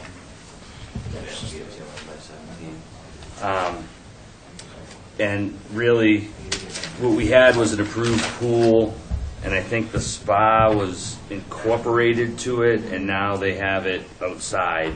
Either way, all of the proposed improvements remain outside of the 50-foot. We're not looking for any new waivers. We just want to be sure that before we go forward with the plan, that there's a final blessed plan, if you will. So as you can see, the 50-foot is also shown on the landscape plan, and the proposed work includes moving this current, there's a pool that's here. The work that was approved already involved getting rid of this pool to put a new pool in, and this is just a differently configured pool as they work through their design, or, you know, that's really it. Yep, okay. Any questions? Nope. Okay, Jeff, do you have a recommendation? I recommend it can be a minor modification. Move to issue? Second? All in favor? Aye. Any opposed? That motion carries unanimously. Thank you. Thanks, Art. Okay, certificates of compliance. All right. Reads 54 and 56. All right. We could do both of these ones Oh, kind of at the same yeah, time. Do we need to sign that minor? No, Nope, we don't sign minor mods, or whatever you agree.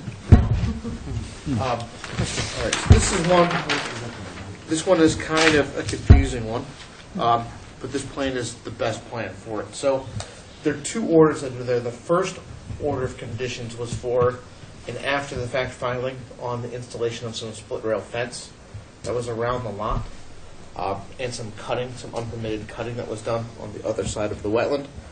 The other order, the second one, which is the more extensive order, was for the construction of a phosphid septic system on the property. And you can see kind of the leach trenches and then the multiple components of the phosphid system that was there. It's a little overdone. It's been quite some time since it's been installed. It's been working, and I actually finally chatted with Richard about it today, and he seems to be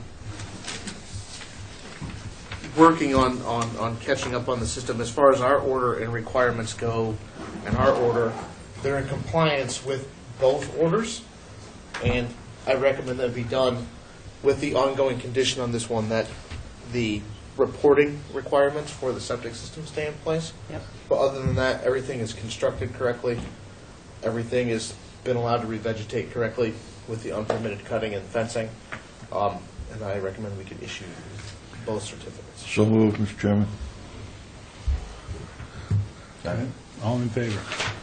It's one of the Any like, opposed? one Okay, that process. one carries unanimously. Okay, back to Schmidt at 9 East Street. 1 second. So are we just basically approving already done work? For which one? The last one on Schmidt? No, this is This is a different. different one? Yeah, so their attorney got in touch with us. They had an open order for that septic system that we've discussed this evening. They hadn't closed it out, so obviously when the property was transferring, they were hot to trot for part of that. So in reviewing the as-built that they provided for that system, and then the reports, let me just grab the paper, is it's constructed in the correct location and everything is functioning okay.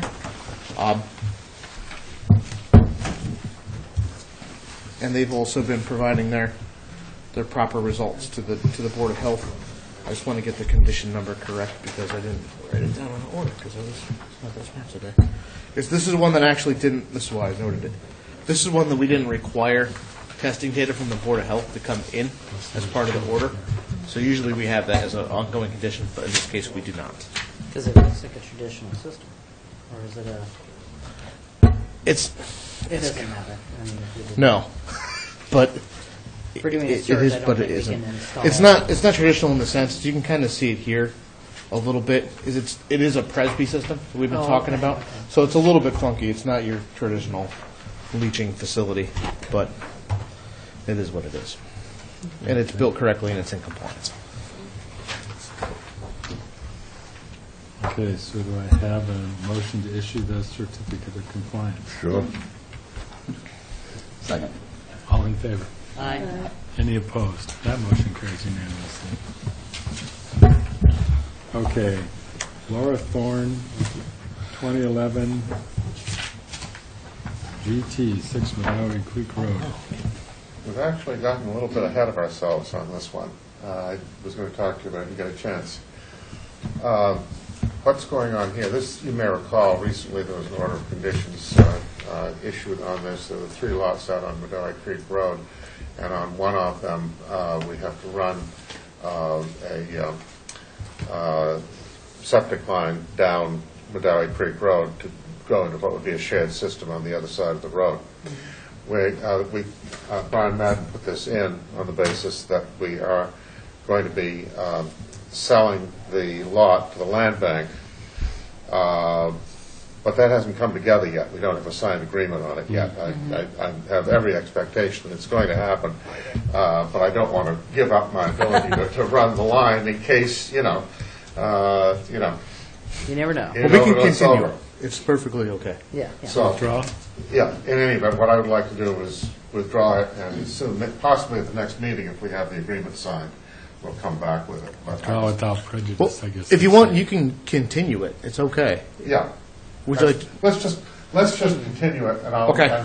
and we'll let you know at either the next meeting or the meeting after that. But basically, I'm assuming that everybody sees this as being the appropriate way to handle it. And, Yeah, so okay.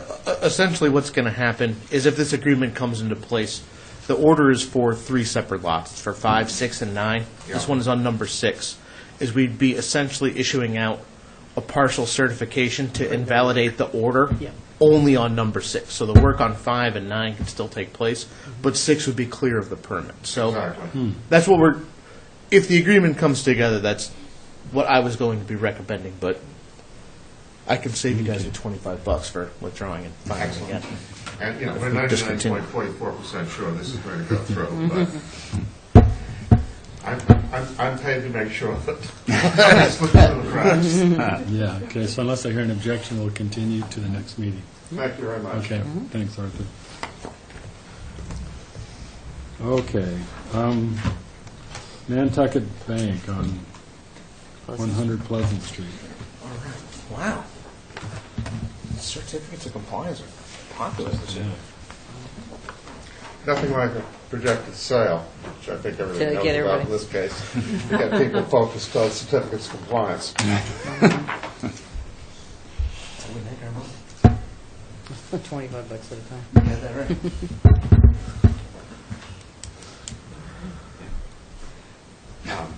I can do it too if you want. All right. That's what So it is. this was a certificate of compliance that the original permit was Takes two essentially of them to for ask for Jeff. huh? the constructed picnic area. If you guys have ever seen it off of the Nantucket Bank parking lot, there's that little bricked-in picnic table. It's kind of adjacent to that knotweed project that was done by. I've dined there. Yep. There's one small difference from the permitted plan if you look really close. When they did the brickwork, there's the straight line there right adjacent to the 25-foot buffer zone, and it intrudes by about a brick A brick. for a little bit of a stretch. They into submitted the it, knotweed. and instead of tearing it up and doing it, I would recommend that we could issue the certificate that it's in substantial compliance. It's not any greater impact or anything that's there.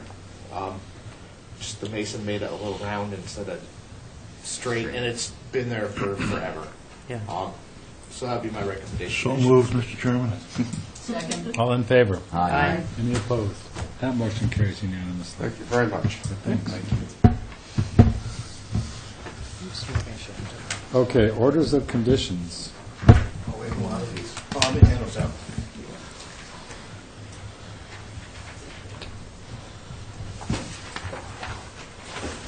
Sorry, it's a little book. Well, some of them we just closed tonight, right? Oh, some of them are drafted all. You got 17 notices on there, you know. Yeah, no, I You know. want to clear the board as much as you can. Yes, So please. ones that didn't have waivers are ones that I, from previous discussions, I didn't think would have a lot of questions. I kind of took some liberties to. Right. Okay, so this is Some of these were ones we closed last time. Preserve Act LLC, 15 Meter Street. This is that little, all those conglomeration there near NISDA. Yes. The cottages, Oh, yeah, okay. the one in the, see if, the storm flowage.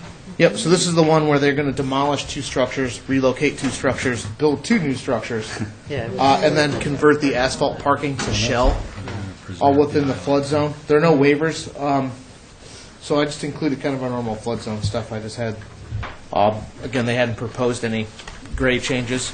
Obviously, as they're moving buildings and tearing up asphalt, they're going to want to grade that flat, so. Move to That's issue, their- Mr. Chairman. Second. All in favor? Aye. Any opposed? Okay, that motion carries unanimously. I got to get out my pile of signature pages. I'm just going to put that. Can I just make a comment, Mr. Chairman? The idea is not, obviously, to not do our work or to ram through things, but if somebody has a question that, that we need to discuss one of these, great, but otherwise, if the recommendation, if they're straightforward, you'll be hearing from me here pretty quick and Yeah, might as well get them done. get them done. Well, I'll speed By up all mine. means, slow it up if Okay, someone West wants. Quo property.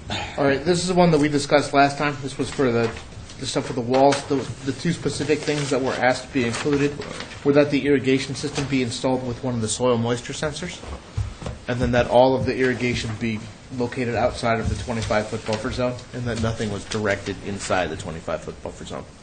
So I'd move to issue, Mr. Chairman. I'm just going to give it a minute to see if anybody else has any.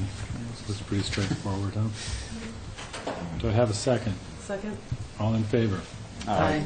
Any opposed? That motion carries unanimously. Okay, Benedict at 10E Crow's Nest Way. All right, this is actually one that we closed tonight, but I'm not charging from before. The only condition you'll note that was included is that number 19, that the replanted area shall be mowed twice a year in late May, early June, and again in mid-October, and that's directly from the language from Natural Heritage's determination. okay. And other than that, other than the waivers, everything is pretty straightforward. So moved, Mr. Chairman. Okay, do they need to monitor that material, those plants, or, Natural Heritage doesn't ask for that, I think, with the mowing twice a year. I mean, we could put in a monitoring component if you want. We could photographs, pre and post mow. Is it actually replanted, or were they supposed to just maintain it? That's just what Natural Heritage put, so that's, And I think they just were going to mow what's there, huh? Yeah, their idea was just, Yeah. that's going to encourage Yeah. it to do better. I think it's just on the That's- plan, it's referred to as the replanted area, so it's, They thought that they had a report that there were St. Andrews funds on the property. Right. so, if you'd like, we can ask for a photo, that'd make everyone, Yeah, photos, just to make sure Sure. it's doing well. Yeah. Just add it on to 19. yeah, it'll be number, I'll probably just number 20, and just Okay. put, the, Annual photos. yeah, just, just pre and post growing season photos of that area. Okay. Move to issue as amended. So, All in favor? aye. Aye. Any opposed? That motion carries unanimously.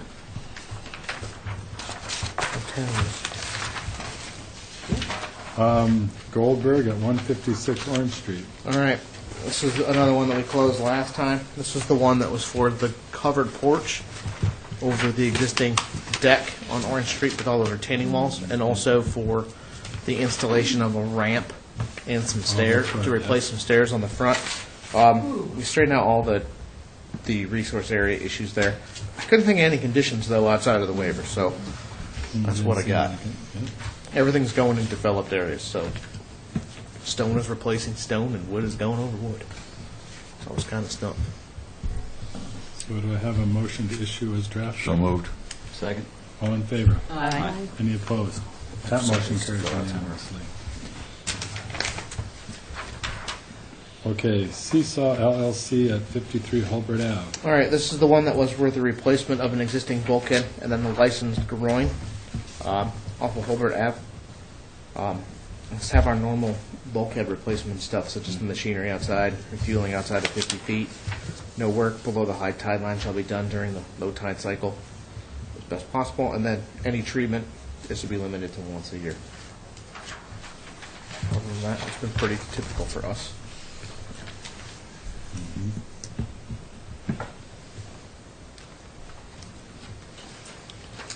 No waivers. Sir, do you have anything else to add? No, I think that it's replacing the in-place replacement. You say in-place instead of in-kind? Or just, Yeah, I mean, I can put in-kind replacement. Again, I just kind of stole what they used in their narrative to that's not fine. try to Yeah. confuse Replace, the issue. replace and repair of, just as long as we're saying it's the same material and the same design. No, I think it's all right. Okay, do I have a motion to issue as drafted? So moved. Second? All in favor? Aye. Any opposed? That motion carries unanimously. Thank you for asking. Pass it over to you for a little while now. Waiting. Okay, Jackson, 47 Wall Street. All right, this one's pretty straightforward again. It's work in the flood zone again, so I'll just have our number 19, that no fill is permitted.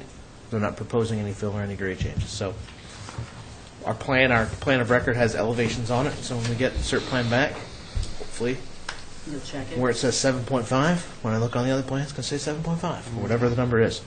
So, Okay. We don't need to say anything about no grade changes or, there's no waivers. nope. Okay. Move to issue? Second. All in favor? Aye. Any opposed? That motion carries unanimously. Coffee at Oh, 24 we can Longpond skip that one. Drive. We actually didn't close that one. We didn't get a number for it. I've had that one written for 2 meetings now. Hopes that a file number was coming. 6 and 10 Easy Street. All right, so this is the one that we closed tonight, and I apologize for jumping the gun, but it looks just like the other one for 14, so if you want to do them both at once, we can. Again, that was for those buildings on Easy Street that were going to get lifted up, and they had their protocols for the point welds and things. The rumble strip. The rumble strip. I couldn't think of anything in particular to condition. It seemed pretty thorough with their protocols that were there. And then they had the waiver, but they're on the opposite side of the road, so. You're just going with that instead of no adverse impact, no alternatives. Yes. Okay, that's fine. Okay. Move I to- try not to hand out that waiver as much I as we agree, can. I'm Move with to you. issue for 6 and 10 and 14 Easy Street. So moved. Second? All in favor? Aye. Any opposed? Aye. That motion carries unanimously. I was voting for, no, I was voting for Oh. two separate ones. I was confused. Okay, the Nantucket Yacht Club on 3 Harborview Way. All right. So again, I apologize for jumping the gun on some of these, but a lot of them seem pretty straightforward. Oh, so. we didn't do that one, did we? Nope, we did. We closed that one. Oh, we did.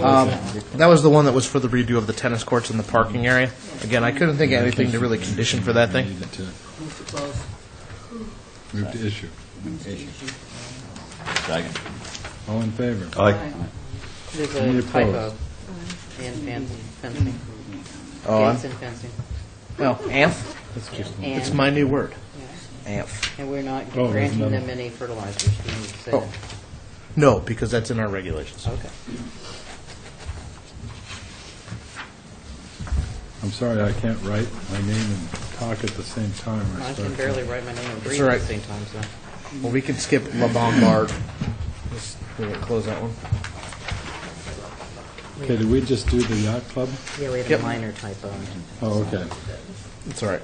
Topos and stuff, even if you don't say it's amended, I'll go through it again, hopefully. Catch most of them. I'm usually pretty good at it. I'm fine with Check Up here now. I'm going to spend some time this spring reading up on it. Because I've read a few things that are just question marks.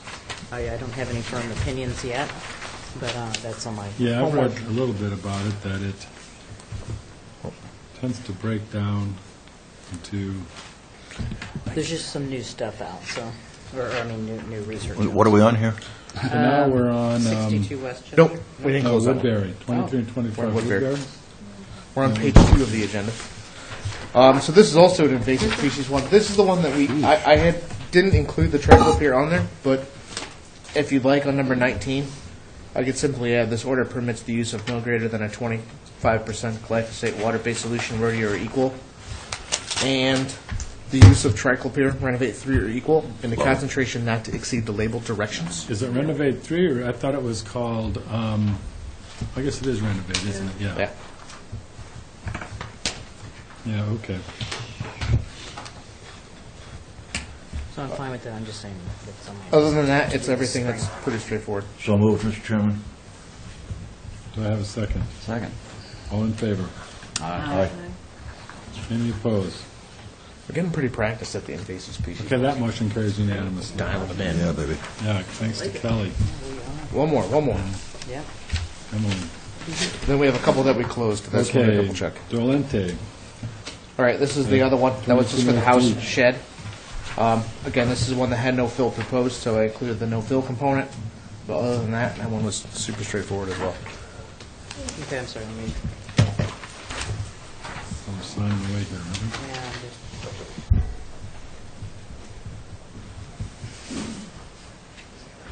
I have so many orders to type tomorrow. Oh my This could- This seems fine. Yeah. Move Go to ahead. issue is drafted. Did everyone? Do I have a second? Second. All in favor? Aye. Any opposed? Mr. Chairman, I'll abstain from the voting on that one. Okay, that motion carries with Commissioner Glowacki Pass that abstaining one around. I'm recused. and Commissioner Carberg recused. Did I just throw that one away? I don't think so. I might go away. Was that Delente? Yeah, Because I chose to. Dolente. Families have changed. I was out of the room when the hearing went on.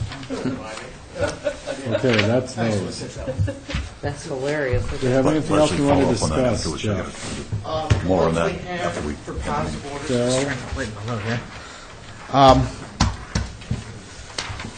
I had instructions from the land bank one, the playground, for positive order. Anyone have any specific conditions to that?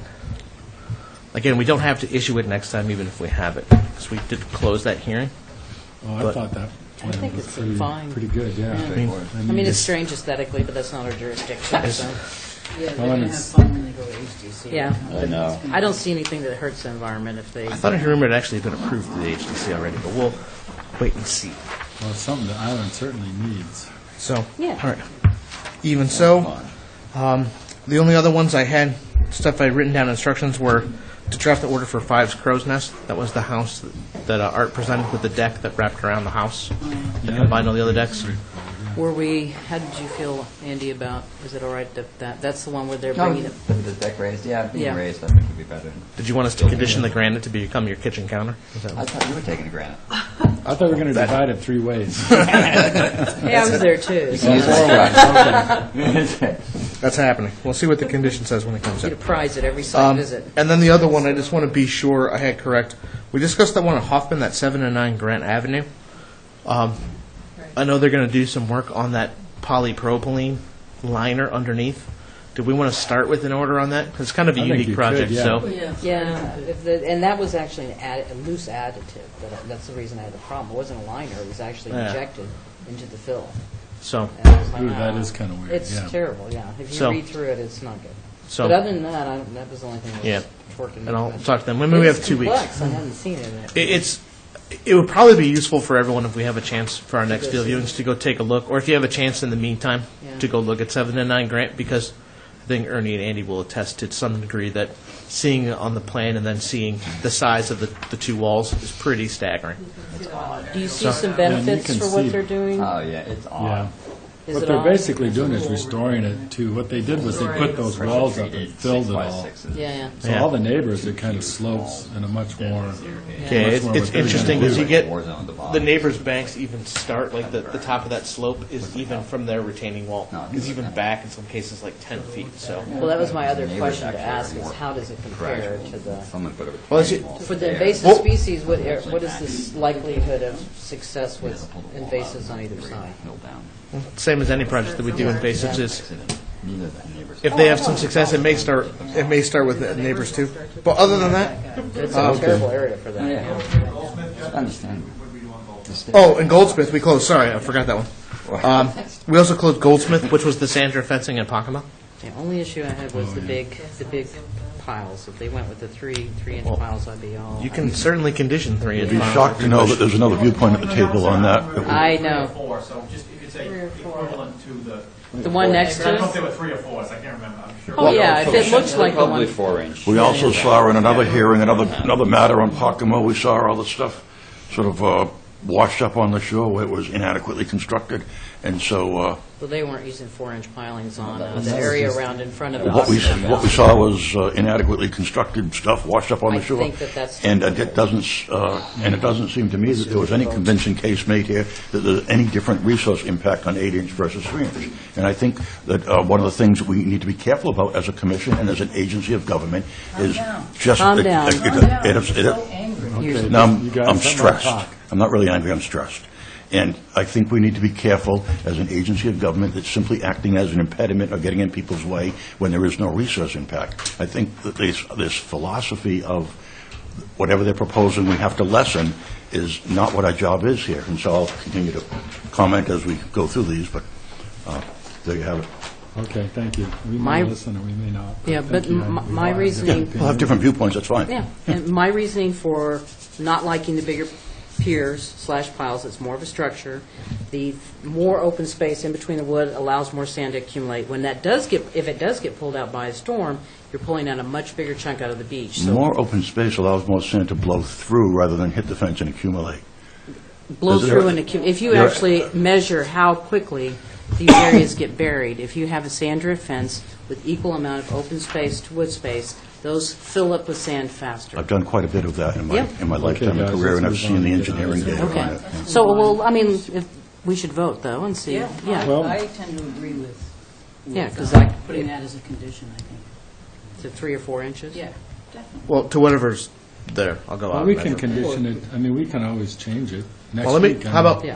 I'll write the order from your instructions. I'll go out and measure those posts, and then we can have a discussion based upon, if those measure at 8 inches, it's going to be kind of a moot point. So I'll go out and I'll measure, see what's there, see what's Yeah, at the neighbors, match it and then up. we'll, Just match I mean, the fence between the posts is the same, either whether we Yeah. post it. It's not like it's a row of like 8-inch Yeah. posts. No, I know, So, but it's a I mean, pier with a relatively fence, speaking, yeah. you can only have a post every. That sounds like 5 feet. Whatever. Yeah. we'll resolve it, and we'll come with the draft, and then we can certainly decide. Thank you. Okay, Probably 3.5, 4.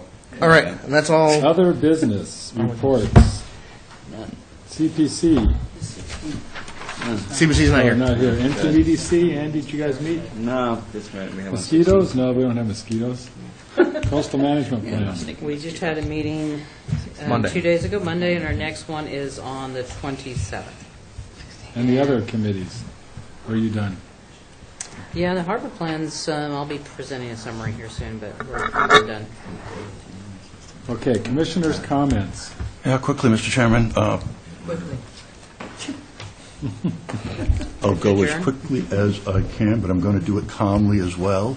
I did comment when we had the land bank application that I could see nothing but dilatory reasons to hold things up, and I was kind of surprised when we just had the discussion of the open hearings that no commissioner expressed a single resource issue on that property. And so it seems to me that the town manager closed the office on a Friday afternoon. The neighbors and the abutters who don't want the project to happen for reasons that seem legal, that are outside of jurisdictional and resource areas, we're not here to say anything tonight, and we sort of strong-armed the applicant into continuing the hearing and delay this for no reason at all.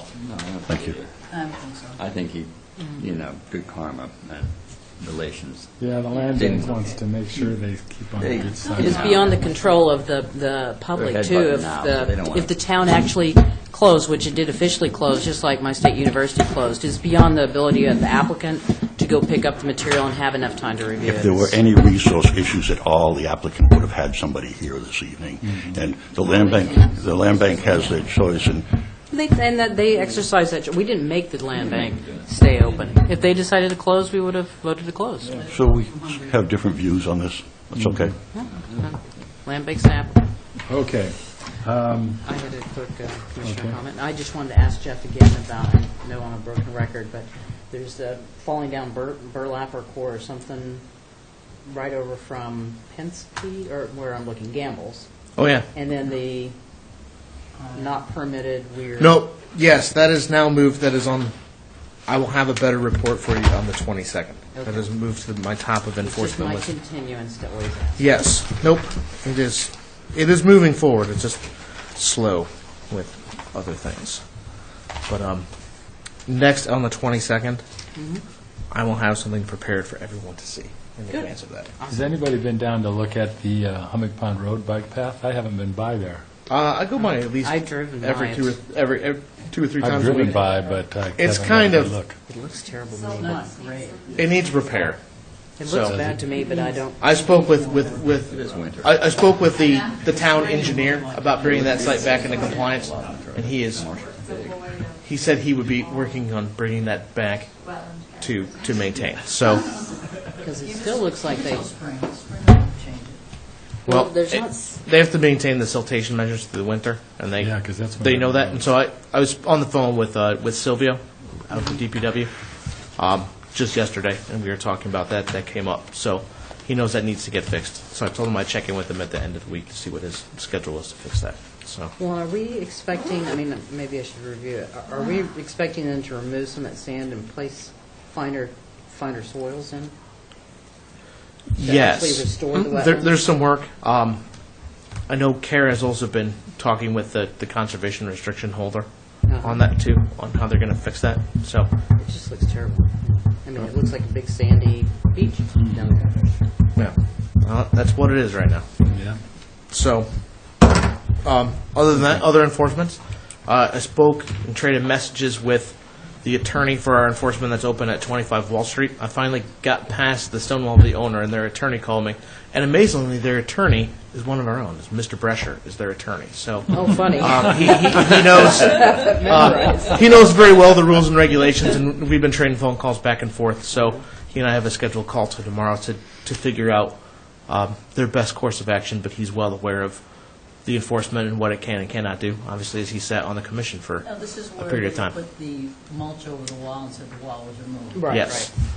He had a somewhat different story from his client, but I assured him that my story was correct. And he Emulsions blew in there and stuck. what's that? He's since been down there. So he and I are going to get together. We may actually try to go out there together and do a little walk around, but he assures me that now that he's on the case, it'll be taken care of. Other than that, other non-enforcement things, but an update and something we need to review is Art is here tonight, and he's brought some materials. He has a report from 93 and 99 Eel Point Road from Hercules with some interesting information and a question that we kind of need to discuss a little bit because they have some maintenance that they need to do as a result of the storm. And part of their order requires them, obviously, when they have these things or reports, Yep. to come in and do it. So Good. he's here, he prepared it, he got it done in time for today, so I'm sure he'll hand it out. Not for the deadline for the meeting, but that's why I'm not really asking for action. I submitted it as a letter to Jeff in case you wanted to be able to show it to you tonight. Yeah, So yeah. if you want to just pass them, if they want to pass them down. And basically, what I've done is to, just this, the post-storm report, we didn't hit the thresholds for the reporting in terms of 6 hours sustained over 50 miles an hour, but on the third page, I've included the winds, and it was close. Yeah. So I'm monitoring it for the client anyway, so I thought we should provide you with, sort of a We'll talk about Norris. yeah, right, where we were at. And I think that that's why, I'll tell you that I went and looked at sites really from, Hinckley all the way down to the ones at the far end that you've permitted at 121, 123 Elk Point. And right here in the middle, I think they took the brunt of it because of that the most north component. And what I've done is I just wanted to sort of at least get something before you as quickly as we could. And what we have, I just go quickly through it, is I show the tide amplitude, which was, on the wet weather conditions, which was rather significant, up above 6 feet. We had a nice stable bank in August.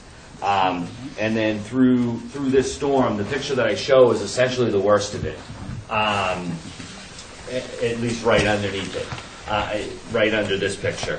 And in here, what we had was we had deflation of the tubes, we had some settling, but we didn't have tearing, we didn't have loss of the materials of the tubes, but everything has kind of gone down, and the bottom tube is, somewhat deformed. And the next two pictures, there was damage to some fence panels, and I wanted to be upfront with the commission about that, and the reason is this log.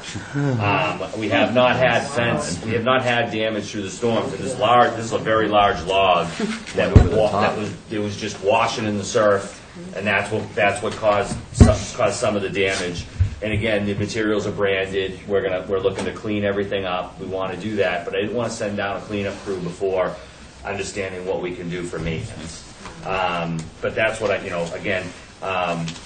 were out there right after the storm, during the storm. And on the final page, the two ends of the project show, I think, very well how much the vegetation, the tubes have supported the upper reaches of the vegetation. And along the west end, the east end of the project, I think we could just replace just a single tube that's been deflated. And then on the other portion of the project, I believe you would need to replace essentially two of the tubes of the same size. But the question is that I want to be clear with the commission. I don't want to knowing the history here, I don't want to have them put in a replacement tube and then at some point have you see something and, there's portions of the old tube. We didn't remove the old tube that's deflated. What I'm thinking about, and I just thought it was, and Jeff and I discussed this, and so this isn't something I'm necessarily asking for action. I wanted to open it up for your discussion. We're ready to mobilize and want to capture this stuff that's about to slump. Yeah. My opinion is the best way to do this is to basically to just put the tube of the same size back where the other one would have been and not rip out the old pieces. Yeah. We have the failure criteria in place, and at some point, if any of that becomes so exposed, the storm is so dramatic, then everything would then have to get cleaned out. At this point, this seems to me to be the maintenance, way to go forward with this. And Yeah, I think when Art and I discussed it, I think he and I were both kind of in agreement that just kind of replacing that tube in place and not tearing stuff apart was the least impactful way to tackle that, and not want to disturb anything else as much as possible. Yeah, and you want no to save higher that. than the previous installation. Yeah. I don't want to say, because everything's come down a little bit. That's the thing. Not only do they deflate, but they tend to settle in, and this just gets us. And I think it'll capture. We had, if you look at the August photo, we had tremendous growth over the last season. It really, it's what we're hoping for, and. I was talking to the owner today. He wanted me to. He wants a beach. He wants to show that he wants to buy more sand, so that he doesn't lose the top of the bank. Loves the vegetation on the bank, and wants to keep the beach and to demonstrate that we're watching it and Well, and all that to helps, let you too. know that, right, exactly. Yeah, So, vegetation helps. with that, if it's okay, then we would go forward under this basis with repair and maintenance activities, unless there was something else we needed to do. I think it sounds good, Art. I just didn't want to make this decision the first time without bringing it in front of the Well, this commission. is exactly It's what really we, good to see. this is exactly what we want to have after a storm is. And then we'll let you know, as part of our regular reporting, how much sand we added. So once it's all done, I'm not gonna do a similar, for this, but we're doing the regular reporting, and then the next report will say the repair activities following Hercules included adding this much sand and replacing X linear feet of Hercules two. did a number on That's that. pretty much it. We'll see how it goes. Okay. All right, so if we're good, we don't have to take a vote or action, but if that's okay, they can start. Yeah, I think work, it's, so. yeah, I don't think anybody's objecting, so, No, that's fine. thanks, Art. Other than Thanks for coming in. hope everyone had a nice holiday. Welcome back. Good way to make you a nice person. Yeah, it was nice to have a couple of weeks off. Yeah, it was. It was. Oh, God. who No, knows? since last day, except for my vacation, that was, Okay, if we're done, Take a motion to adjourn. yeah, do we have a motion to adjourn? So moved. All in favor? Aye. Opposed? We can stay, we're going. I can do that, and then 3 weeks later, like, I can do that. Thanks, everybody. Thank you.